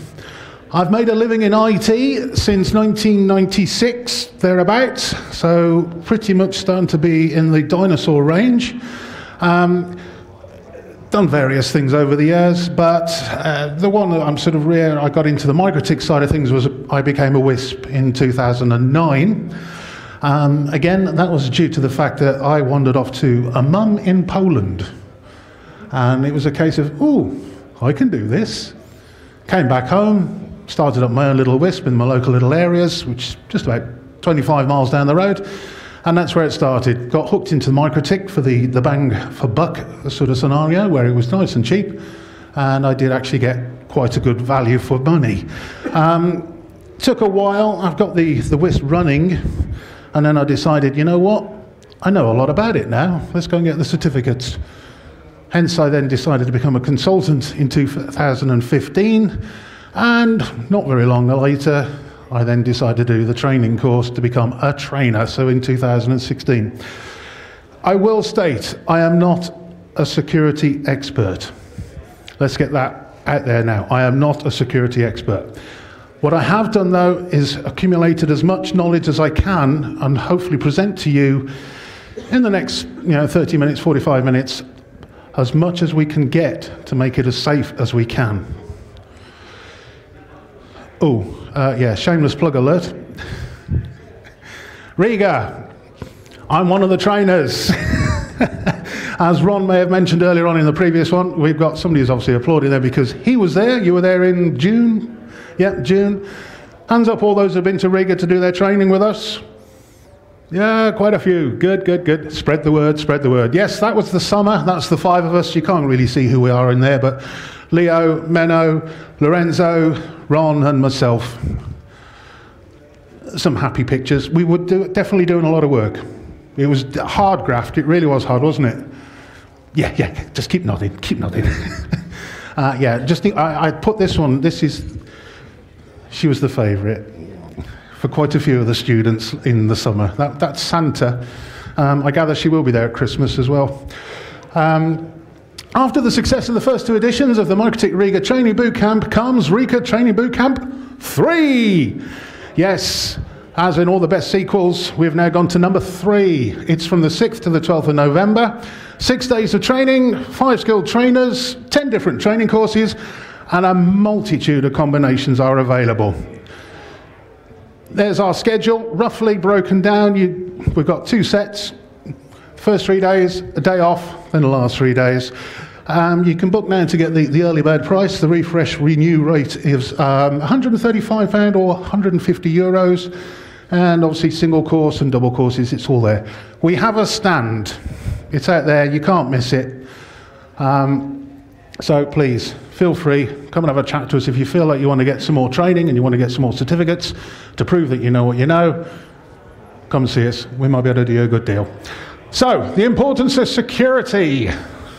Why do we need to have our router boards secure? Anybody just want to throw it out there and say, no, okay, you're just going to sit there and stare me out. Well, I can do that too. Yeah, I'm guessing you're already having a play. I mean, obviously we've been watching the logs. You log in, oh, let's have a play. Let's see how fast it can handle. Oh, let's see what's open. Let's start scanning. That's just the Wi-Fi. Imagine if you sat in an office and bored stupid, and you've got an Ethernet port that's not locked. Oh, let's have a play. So yes, why? We don't want to be part of an attack, and we certainly don't want to share all our secrets. That's as narrowed down as I can get it to get the 2 points across as regarding security. So what shall we do? Well, I could bring up that famous cartoon picture of a Ethernet plug in a rubber seal that gets put into the switch, disconnect from the internet completely. No, we can't do that. Unfortunately, people do actually like to get to the websites. So, we've just got our box. What do we do with it? Factory default or bespoke? Well, I am surprised still by the amount that still use factory default. So I am actually going to try as best as I can to make it safe with the factory default. Now, this really, I mean, I can feel people glaring at me already. You don't teach people to use factory default. We always wipe it and go from fresh. No. This particular moment in time, I'm going to talk to you on how to make factory default just that little bit safer. First off, do not connect your router to the internet until you have done at least the following. Created an admin user password. How many routers are being exploited every hour at the moment because nobody has put a password on it? I believe, according to one scan, there was something like 70-odd thousand in Scandinavia that were wide open. A lot, an awful lot. Secondly, once you've done your password, disable everything that's listening for a connection, the services. Thirdly, update router OS to the latest stable or long-term version. Is it long-term now, or yeah, it is long-term. I won't say what the nickname to it is now. We have got a nickname for it already. Love you long time. Yes, go for the long version. The bug fix. Anyway, set an admin user password. This is the first thing you should do if this is the way you want to go. It's not my preferred choice, I'll be honest. I would actually just not use the admin user at all. But some like it. There we go. A screenshot. Winbox, once you manage to log in, there's reasons why there aren't any stars in that box. There's no password. Put your password in. And yes, that really is 8 stars. I've come across passwords like that, have you? It's either password 123, or star, because, well, that's what it is, isn't it? There it is on the CLI, just in case you're some of these guys that likes to work on the CLI. Once again, this password is actually slightly different. I think it's got about 3 stars more. But, yeah, just demonstration. So let's go one stage better. Let's create a new user with a password. We're starting to get a little bit stronger. Then we'll disable the default admin account. These are basics. But these are the bits that need to be hardening up your router from the box, straight out the box. System, users, into the users window, click the plus, new user. Even if it has got 8 stars as its password, add it in there. Because now we have created a new unknown for the hacker. He doesn't know that new username. Well, unless he's using an old version of router OS, and he might be able to find it. Log out the user admin and log in with the new user to disable the admin account. There's the terminal CLI version of it. Why? Because we have created 2 unknowns that have to be acquired now before logging in, plus removing a partially known login. All the hackers out there know admin exists, or usually exists on an untreated router with no password, or it might be a password. They could brute force it, they could keep going on with it, or they could use the latest Winbox hack and be able to see the whole password and username combination anyway, but that's been fixed. New user, new password. It's a lot safer. Also note, adding an allowed address range has reduced the risk of unwanted logins from other networks. We've now made it even harder to get into. Such simple, basic security that isn't in there from default. Where do we put it? Where was it? There it is. We're now just saying we don't want anybody logging in except from that range. Yep, for now that covers the more serious points. The factory default doesn't do for you. Okay? However, we did mention right at the beginning the services. Telnet, API, FTP, Winbox, SSH, they're all alive. All sat there with their ears wide open, listening. Who wants to connect? Come to me, come to me. Let's get rid of them. Shut them down. Shut your API down. If you don't know what it is, you don't need it. API LSSL, if you don't know what it is, shut it off. FTP, to be honest, shut it off, because you're not really going to be using it as an FTP server. SSH, you might want to connect to your router. Fine, I understand that. SSH, pretty strong. Not fantastic, but it's pretty strong. What's the next one on the list? Telnet. Really? Is that still switched on? We should be switching that off as the first thing. Telnet, off. Winbox. Well, we need Winbox because that's how I've got this picture. So we have to have Winbox on. We can limit it down, but we'll come to that a little bit later on. So Winbox is still running. It's now safer with the later router OS versions. Clearly there was a problem, which hopefully has been fixed. I've not heard any other rumors yet that it hasn't been. And we've got the www or the WWSSL. It shuts off the web GUI. Great, because let's face it, most of those routers out there that have been hacked are because of web GUIs. It's port 101. Let's have a look. It's port 80 actually, but I'm sort of saying room 101, port 101. Port 80. You scan it. Oh, found a website. Oh, what is it? Log in. Here we go. Let's have some fun. Switch it off. Because immediately you've just annoyed some of the hackers out there because that's their limit of, of knowledge websites. Here we have the CLI version. Just in case, I'm obviously putting all this in here so that you can read it as the slides go on later on and you can download it from the website. But straightforward again, IP service, you can actually do it all in one hit. Telnet, FTP, www, off in one go. Great. At this point, we're nearly safe enough to connect to the internet. Yeah. But we've got to update it. We have to update router OS because, let's be honest, there have been a few little holes over the last few months that people have been poking at and having fun. Let's update router OS. Why should you? Quite simply, it is the one way to minimize any legacy exploits. Update via your preferred method. Yeah, subnote. This is a dilemma at this point. Connect to the internet and risk a system package update, or less risky methods of downloading via an alternative device and then uploading the router to the package to your router. Take your risk, take your chance. Me personally, if I was not taking any risks, I would download the package that I need to update the router with. To be honest, I've always got it on a laptop somewhere. Or you could just, for that few seconds, try the system package update.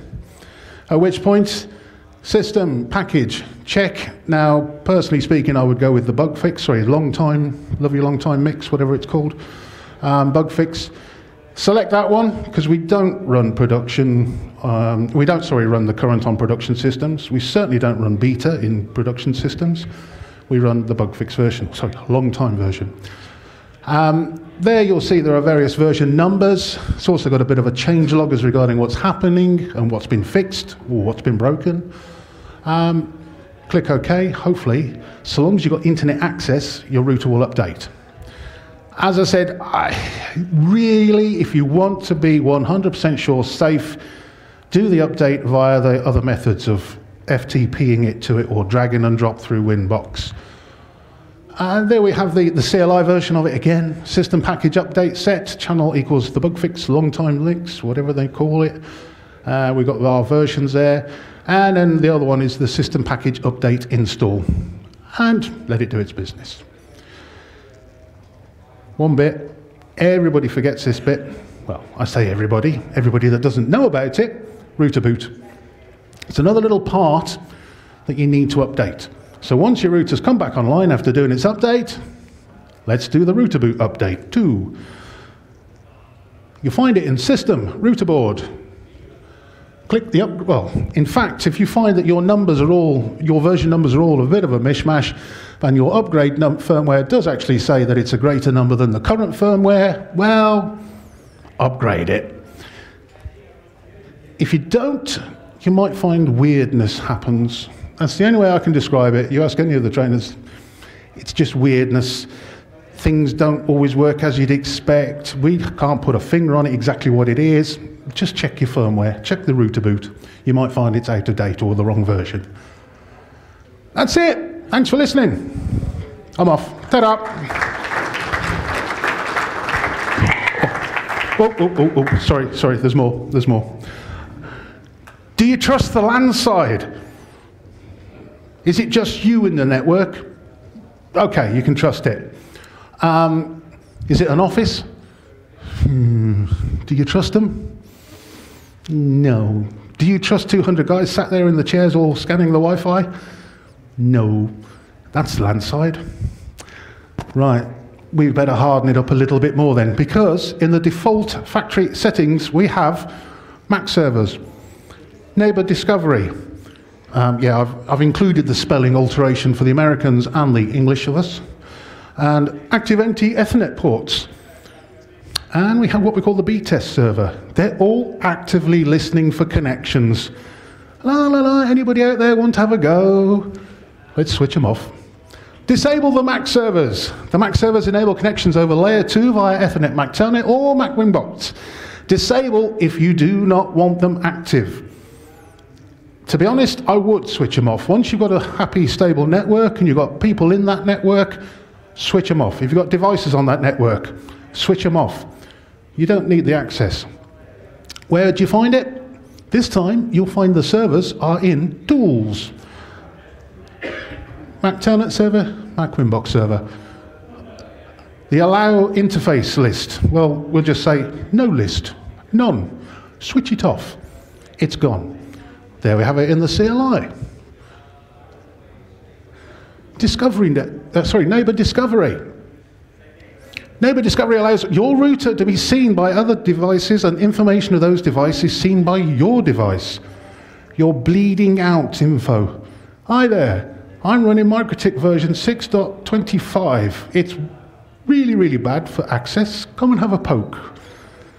Neighbor Discovery Protocol, NDP. Cisco Discovery Protocol, CDP. They are similar. They both leak out the same information. At the same time, the report information. Your router can see what's on that network using the same protocol. IP neighbors. There it is. Look at the information. If I can find the little, is there a little, no, not on this one, there isn't.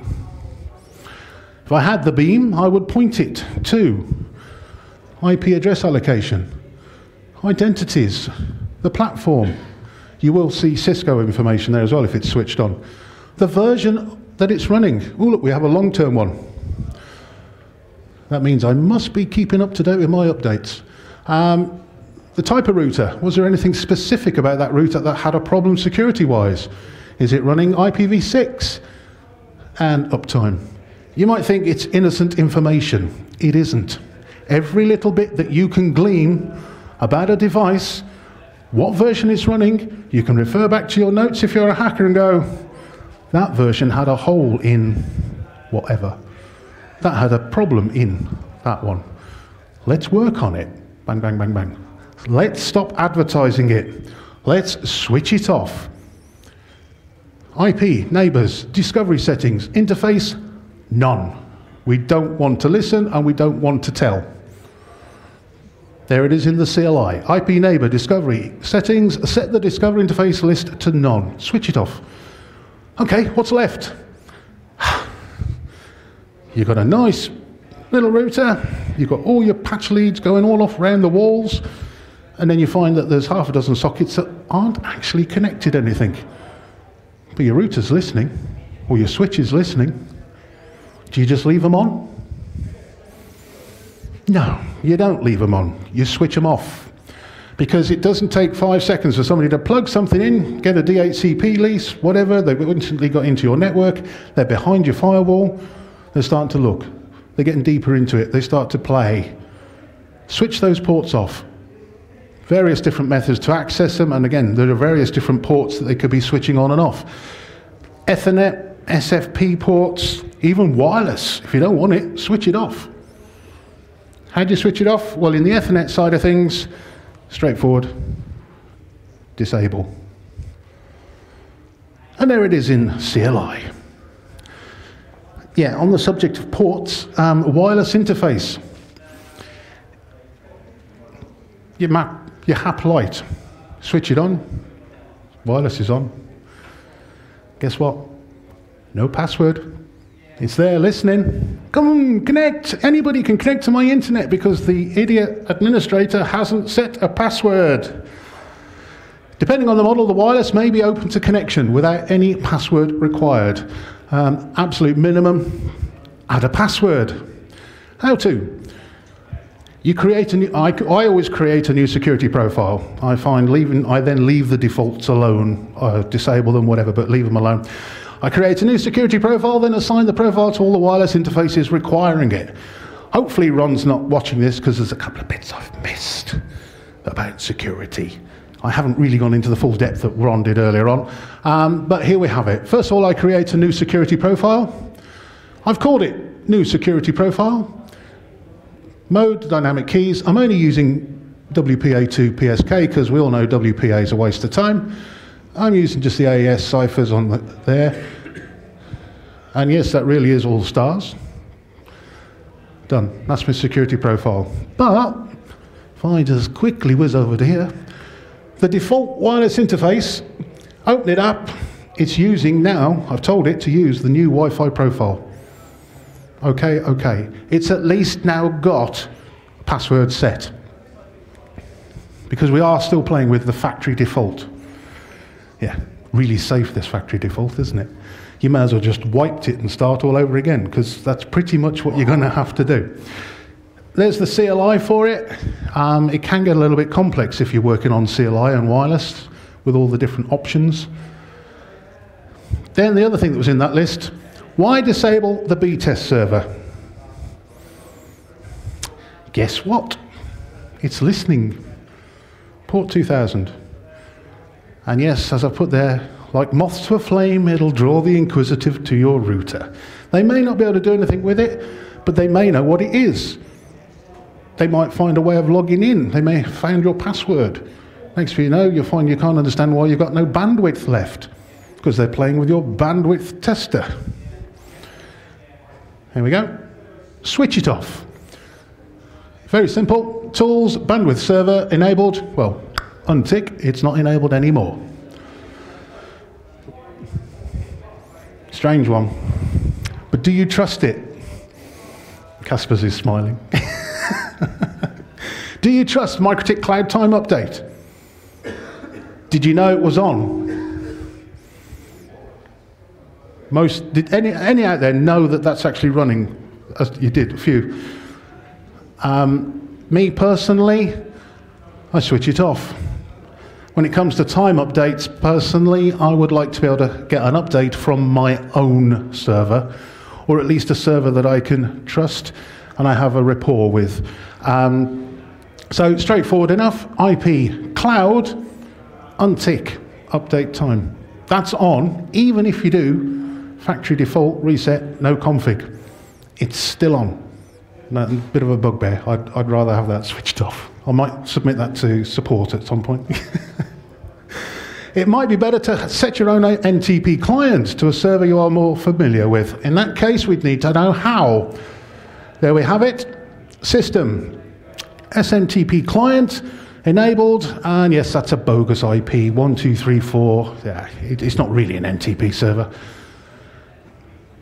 And finally, if you want to be really, really, really thorough, check what packages are running and decide if you really need them to be available. There's reason in the logic. Say a hacker does get in and he's got all the packages available to him to play with and they're all on, enabled, it's going to do more damage. If they're disabled, removed, switched off, he's got to go through the hassle of downloading, installing, updating, rebooting. So it's not really a cure, it's just a delay. Disable them, remove them. If you want to remove them, just disable them. It's just another slowing down point. We all know eventually somebody will break in, you know, no different to trying to lock your house. If they get in, they get in. You can just make it harder for them to do any more work with it. So this is one of those hardening techniques. As you can see there, I've gone into my system package window box and I've highlighted them and then I've just clicked the disable button and it says scheduled for disable. It means I've got to reboot it before they are disabled, but at least I now know I haven't got hotspot, MPLS and PPP running on that machine. Okay. Ooh. I'll do that. Thank you. What if you choose not to go with the factory default? Well, to be honest, it's probably the better option. But the main key here is you'll know what the router has been configured to do. If it's blank, you've got to get it to work. And you've got to make sure it's doing all the right things. This is why in most of the MTCNAs that I always teach, as does Ron and various other trainers, we work to make sure that you've got your router from scratch, not with a factory default. Because far too often we all come across, when we're on consultancies, where the router has been left with the factory default and they've added this bit, added that bit, added something else, and then go, oh, it's not working. Well, why is it not working? And then we dig into it and we find they've still got the factory default on there, weren't aware that this particular IP was in that range, they weren't aware that DHCP was doing that, and so on and so on. Wipe it, start afresh, know where you're standing. It's not for everyone though, granted. You know, when I have to admit, what, nearly 10 years ago when I first started playing with Router OS, it was a little bit smaller then, but I started off with factory default. I then worked my way through it, picked my way through it, and we've now got nearly, 10 years of accumulated knowledge as regarding what's secure, what isn't secure, and what you need to do. You are better to leave it with factory defaults if you're unsure what you're doing. Well, except for, of course, changing at least the password. Plus, if you've just woken up, go back to all the other slides and all the other information that we've just gone through, because there's a lot of holes in it, so you'll need to do that. So either way you're looking at it, factory default and do everything that's required, or do we go with the bespoke option and wiping it? It's that pop-up window in Winbox. How many of you actually read it? Or do you just click OK? Oh, it's a pop-up. OK. Yeah, read it. Remove configuration. This is if you're going with the bespoke. This is the bit if you want to be brave, you want to try it. By all means, do it on a network that you're not too worried about, that's not going to get damaged too much. There's the CLI version of it. R. For the brave or the experienced, you've just removed that configuration. Oh, what are we going to do now? Router has been cleared of defaults. Not quite. There's still a few things there I wish it would switch off, like cloud update. What do we do? First, check all the security advice in the previous slides regarding factory default. Yep, go back, go through it all. That includes new username and password. We're not going to bother with leaving the admin on there. We're going to disable it, delete it, get rid of it, have a new one. IP services. Switch them all off except the ones we want, but we can now be even more secure with them. Router S and Router B, get that updated. Mac servers, bandwidth test servers, switched them all off. Packages, we've removed all the ones we don't want. What's left? The missing bits. One of the big ones.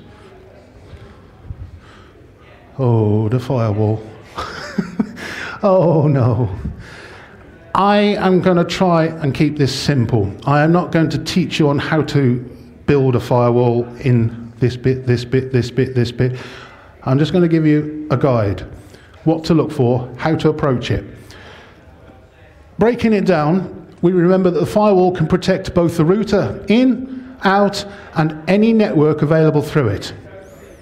Okay, that's the job of the firewall, to protect your router, everything going through it, in and out and so on.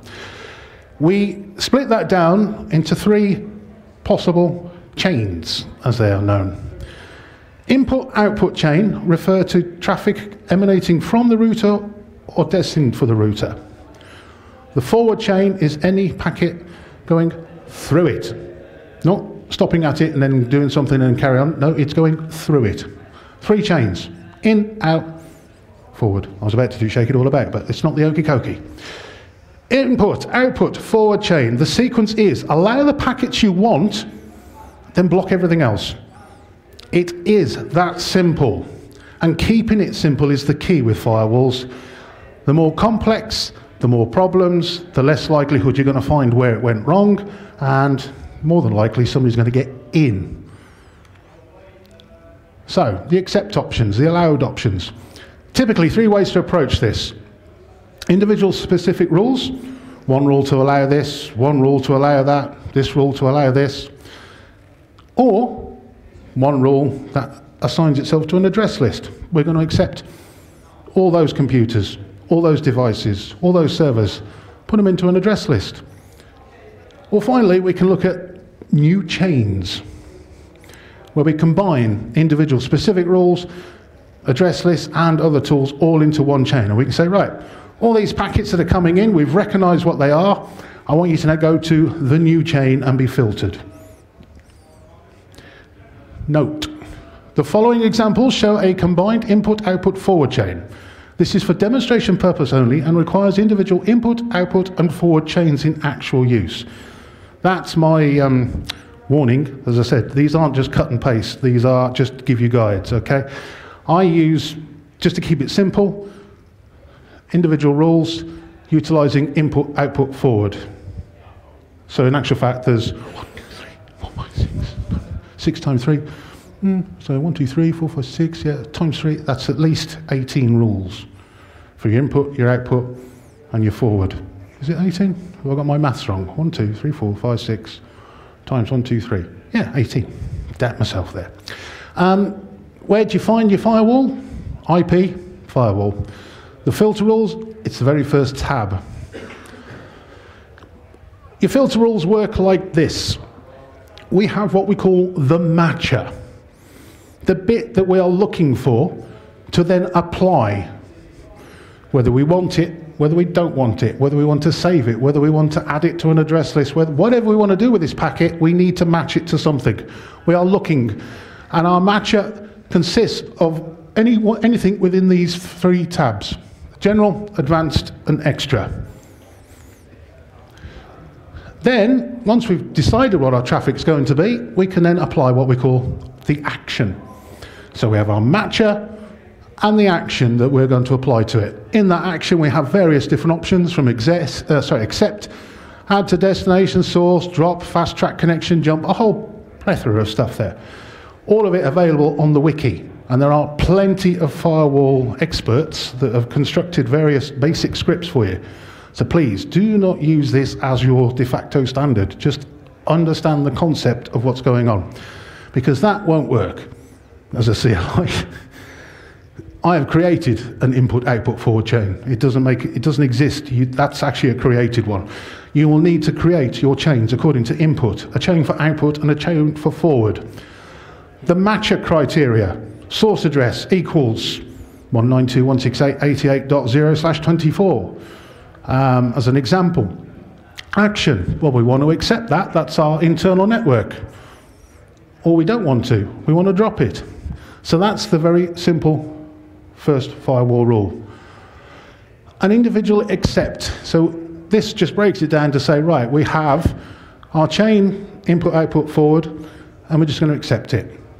That's actually pretty pointless, because all you've effectively done is left the router in the state that it already was. It was accepting everything anyway. But the rule afterwards then says drop. So it's dropping everything. So you're allowing everything, then dropping everything.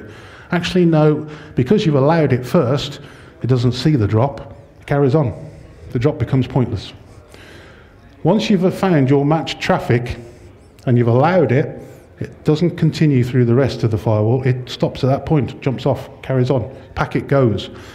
If the packet can't be found in any of your matches, only at that point then does the drop rule come into effect. And he says, oh, well, this is a packet, we don't know what it is. Oh, well, drop, gone. Keeps it very, very simple. Using address lists, it just adds a little bit more functionality to how your firewall is going to be controlled. And we can create an address list here under address. This one I've called whitelist. You could have a blacklist as well if you so wished, but our whitelist is our acceptable list of IPs that we want to have access to our router or through our router. This particular rule, I've just said 000. But I put a /0 on there, that would have been even more of a problem. You've just basically allowed everything. So we put that in as our whitelist. Our next rule, our actual rule, the allowing rule that I've put in there, under advanced, source address list. I've said, right, anything in my whitelist does now have an action of accept, as you can see there from the CLI. Chains. Chains are now how we build up complex combinations of these filters, these matches, these actions, these address lists. It does get rather involved, it does get rather complex. I have to say, I'm old-fashioned. I get out my pen and paper and I start scribbling down, what do I want? Okay, what do I don't want? Done, okay, oh, I want to analyze that. Well, I'll jump that to my analyzing chain. Go back, build it up. Scribble it down, write it out, whatever method you like to use, some digital app on your phone, whatever. But create a sequence. Work out what you want, get rid of everything you don't know what it is or don't want. Chains are the way to do it, or another way of doing it by adding complex scenarios. In this particular option here, we've got a filter rule that says input, output, forward, and the action has been set to jump. And once you've selected that, you then get this option, jump target. Well, where do you want me to jump to? The new chain. So the new chain, what does that look like? Well, it's called new chain. As you now see in this line, we've got a new line here, and there's our chain, new chain. What's the action in our new chain? Well, it just says accept and allowed. It's nothing fancy, it's nothing complex, it's just another way of incorporating in another rule. And there we have a CLI example-ish and how you would look for it. So, what would you want through your firewall? Firstly, there's a term that we use, established and related packets. If you've already worked through your firewall and worked out what's good and what's bad, and you've allowed the good stuff to go through, well, that good stuff going out may have something coming back in return. In other words, it's an established connection. And if it's an established connection, well, you don't want to be refusing the replies, because that's pointless. We want to have the replies back. So it's classed as an established connection. So the firewall will say, okay, this is an established connection, fine, you can come through. Related is effectively a stream that is associated with that established chain, established stream. Think of it, say, I don't know, VoIP, VoIP, however you want to pronounce it. Starts off with a SIP, connects up, and then the call is made, and hey, what we got? We've now got a totally new protocol coming through to carry the voice on a totally different port. It's actually then in UDP, and so that's now deemed a related stream. So it's no good having the phone call ring, then picking up going, hello? Hello? Oh, we're firewalling the voice part. Oh well, we better open that one up as well. So that's a related stream. Protocols. bit of a generalized term. What do we want to see through our firewall working?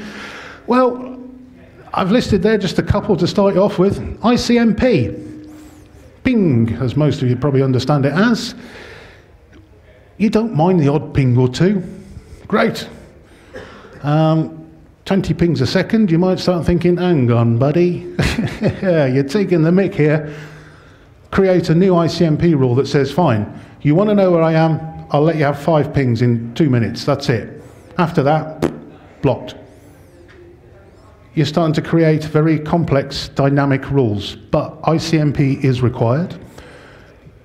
Your router is needed to be known about, because if it doesn't know where it is, well, how can you be found? And ping is part, well, the ICMP is part of the protocol, obviously, for all these path discoveries and so forth.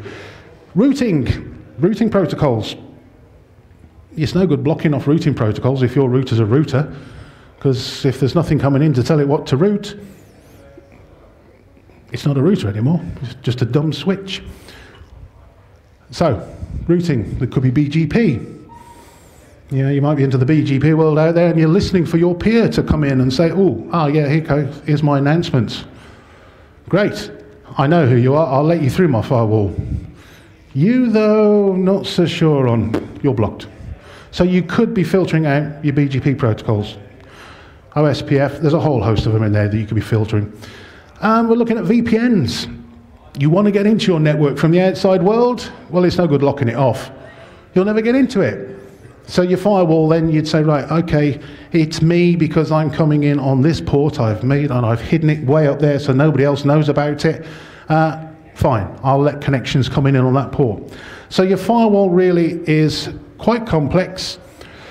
It does take time to work out. It takes longer than for me to explain here, because at the moment all I'm basically trying to say to you is make sure you've got one.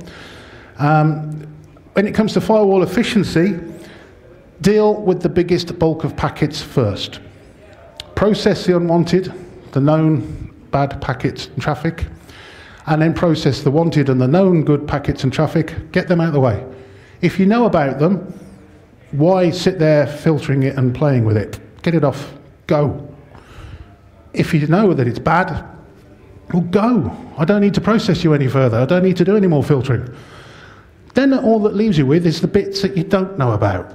And you'll find that's probably about this much of the traffic coming in compared to this much of all your user data that's already going in and out. If you hand it the other way around, your CPU will be sort of 70, 80%. It's constantly burning out, trying to work out, because it's processing this first before it's doing that. And it's holding up all the good stuff while it's processing all the bad stuff, or the new stuff. So get your efficiencies right. Deal with the bulk first, get rid of it. Then deal with the new stuff afterwards. Anything else to consider? Yeah. It's never ending. I mean, I keep stopping and breaking. Is there any more? Yes, there is more. All I can effectively say now is let's start hardening up a little bit more. Restrict the network these services are allowed from. Perhaps even contemplate changing the listening port with the term security by obscurity. So you've got SSH listening here on 22. Watch your logs. Probed, probed, probed, probed, probed, probed, probed, probed. Oh, look, he's just tried user root, admin, admin 1, admin 2, root 2, root. The list goes on. I mean, you can be probed on SSH for hours with constant, brute force attacks. So, move it. I was sat at 10022 for a long, long time, probably 6 or 7 years, and hardly saw any probing going on at all. Until recently, probably in about the last 18 months, I've now started to see 10022 being probed. Great, they've learned. The script's out there, they're getting better, they're starting to move it up. So by all means, find a port that you're happy with, move it. If you want to listen to the whole of the world, you out there, you might just want to leave your SSH on, stick it up on a higher port. Where would you do it? There. Open up your services, change the port number. As I said, this is just security by obscurity. This doesn't stop them from having a go at it. This just moves it out of reach to most of the scripts that are automatically running. Alternatively, limit it. you may find that you are always connecting in on your mobile phone, and you know the IP range that your mobile phone is connecting in from. Stick the range in there. It's not the whole internet, but it's definitely shrunk it down to a smaller portion. Or don't allow it at all from outside world and use other methods. There we have our breakdown again with the CLI from what I've just mentioned there. Shh. Consider updating your SSH with options like stronger crypto, larger key sizes, importing certificates for authentication. Again, see the wiki for this one. There's a lot of information there. The wiki does have all this stuff. All I'm doing is pointing out the parts that you really should be looking at to increase the security of your system. As we said, disabling all IP services and using a method called port knocking. Who's heard of port knocking? Good, good. The word's getting out there. Port knocking, yes, a technique which you use the firewall to monitor for a sequence of events that then triggers an access mechanism. Again, check the wiki for information on how-tos. There's plenty out there. It is very, very simple to accomplish. You effectively have nothing listening, but your firewall is going, oh, he's just done. That's the special knock. I'll open up SSH for him. Here you go. Port knocking. It is that simple. Reverse path filtering. This is another one of those little tips that's way out there. Drop packets that appear to be spoofed. Spoofed. What does that mean? Well, it basically means you'll get a packet and it says, well, I'm from this IP. Really? That's my network. You didn't come in on the right port. Don't want you. You spoofed. That's one way of looking at it. What do? Dropped. You're nothing to do with me. You'll get a lot of this with various hacks and attacks and DDoSes that are going on. So you can switch on this reverse path filtering. Drop packets that appear to be spoofed. Example, packets attempting to leave your network with the incorrect source IP address. It would indicate you have a system that's infected. If you noticed it, check it. Get all your systems checked. Ever so simple to switch on. IP settings, set RP filter equals strict. It's not in Winbox. I've looked. I can't find it. I've looked over and over again for a couple of years. It's still on the command line only that I can tell. Oh no, sorry, not this one. It's another one. It is in Winbox. It's in IP settings. I was thinking of another setting. RP filter, strict. Sorry, the one I was thinking of that is only in is that. That's the only thing in CLI. It's not in Winbox. The SSH options. This one, yes, it's in Winbox. You can find it as IP filter. We have three options: non, strict, or loose. You do have to be careful with this particular filter. Yeah, when using RP filter, it can be implemented on implemented on individual interfaces. So it's either on, listening to everything, or off. Sadly, sometimes you would like a little bit more control and say, I only want it to listen to my internal range or this particular IP port or that. It's not possible. The way it's been implemented, it is either all or nothing. This does rises to possible problems if the router is part of what we call a multi-home network. For those that know what that is, fine, you'll understand. I'm not even going to contemplate trying to teach what a multi-home network's all about. And finally, some common sense practices for the more advanced. Routing protocols, if you're playing with OSPF version 2, use authentication between your routers. I know it's not strong, MD5, but it's better than nothing, okay? And the other thing is with OSPF, don't broadcast it down interfaces that are connected to end users. Make them passive, make those interfaces passive. That's the first two. BGP, how would you filter that? Well, you've got filters. Only allow the routes that you want to have to send to. And your firewall. Only allow the peers you want to see and talk to. That's pretty much covers as much as I can find as regarding hardening up your routers and giving you advice and guides as regarding what the factory default doesn't do for you and other bits you then need to look at. Any questions? Ooh. Ooh, it's never a good sign when everybody just looks. You think they're all asleep. Don't tell me I've covered everything. No, they just want to get rid of me. That's what it is. I have a comment. Go On the DNS thing. Yes. The idea of that, it's not an NTP. Yeah, it's just a regular clock client. And the idea is that the router OS doesn't have a built-in clock. So when you turn it on, it's like any Linux is on 9070, January 1st, and it doesn't know anything about your time zone. So that's why we implemented this one, so you at least get a fairly precise time, but it's not a precise time. It's more or less precise, and the correct time zone. But we are not setting it on a specific NTP, because that router might end up anywhere in the world. So that's the idea of that thing. Thank you for clearing that one.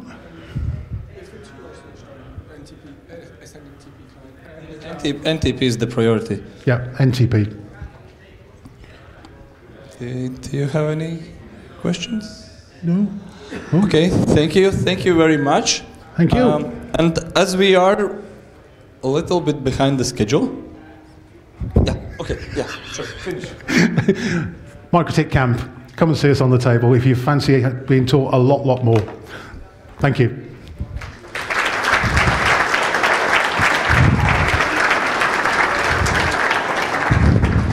So thank you very much, Barry. So yeah, as we are a little bit late on the schedule, we'll be moving the next presentation after the lunch, so we can have lunch now. It starts in 10 minutes, but hopefully we can get in there earlier. So the lunch is for the ones that have vouchers. It's it's here, but we have to go around. It's the room that is next to the exhibitors room, but the entrance is from the other end. So we have to go around as we came in this morning. So there's the lunch. Officially it starts at 1. Hopefully they can let us in a little bit sooner. And we'll be back at 2:30. Thank you.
No, this button is not working.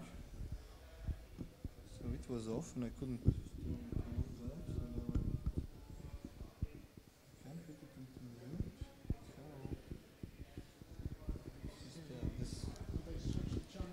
So no, the battery. No. This is the thing itself. It's from this part. Oh, is that the one that's been crackling?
I'm assuming for the lectern.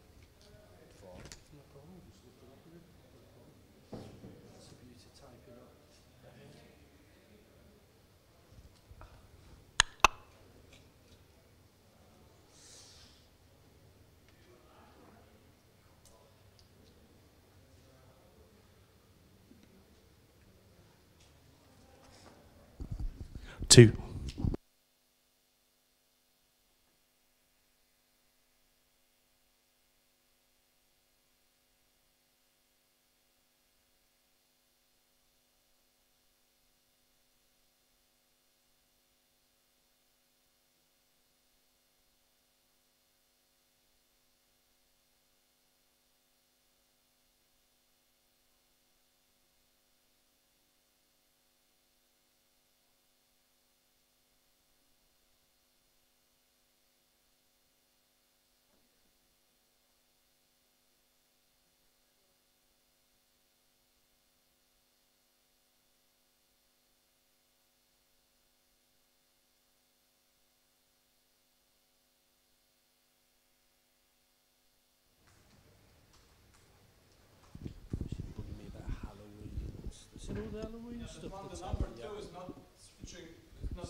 Now it.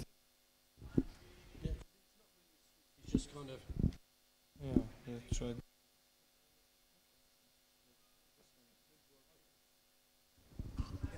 With them, it's best. The switch.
or what do we put? Beta 17. Yes, and what is crashing? Well, you think the watchdog, but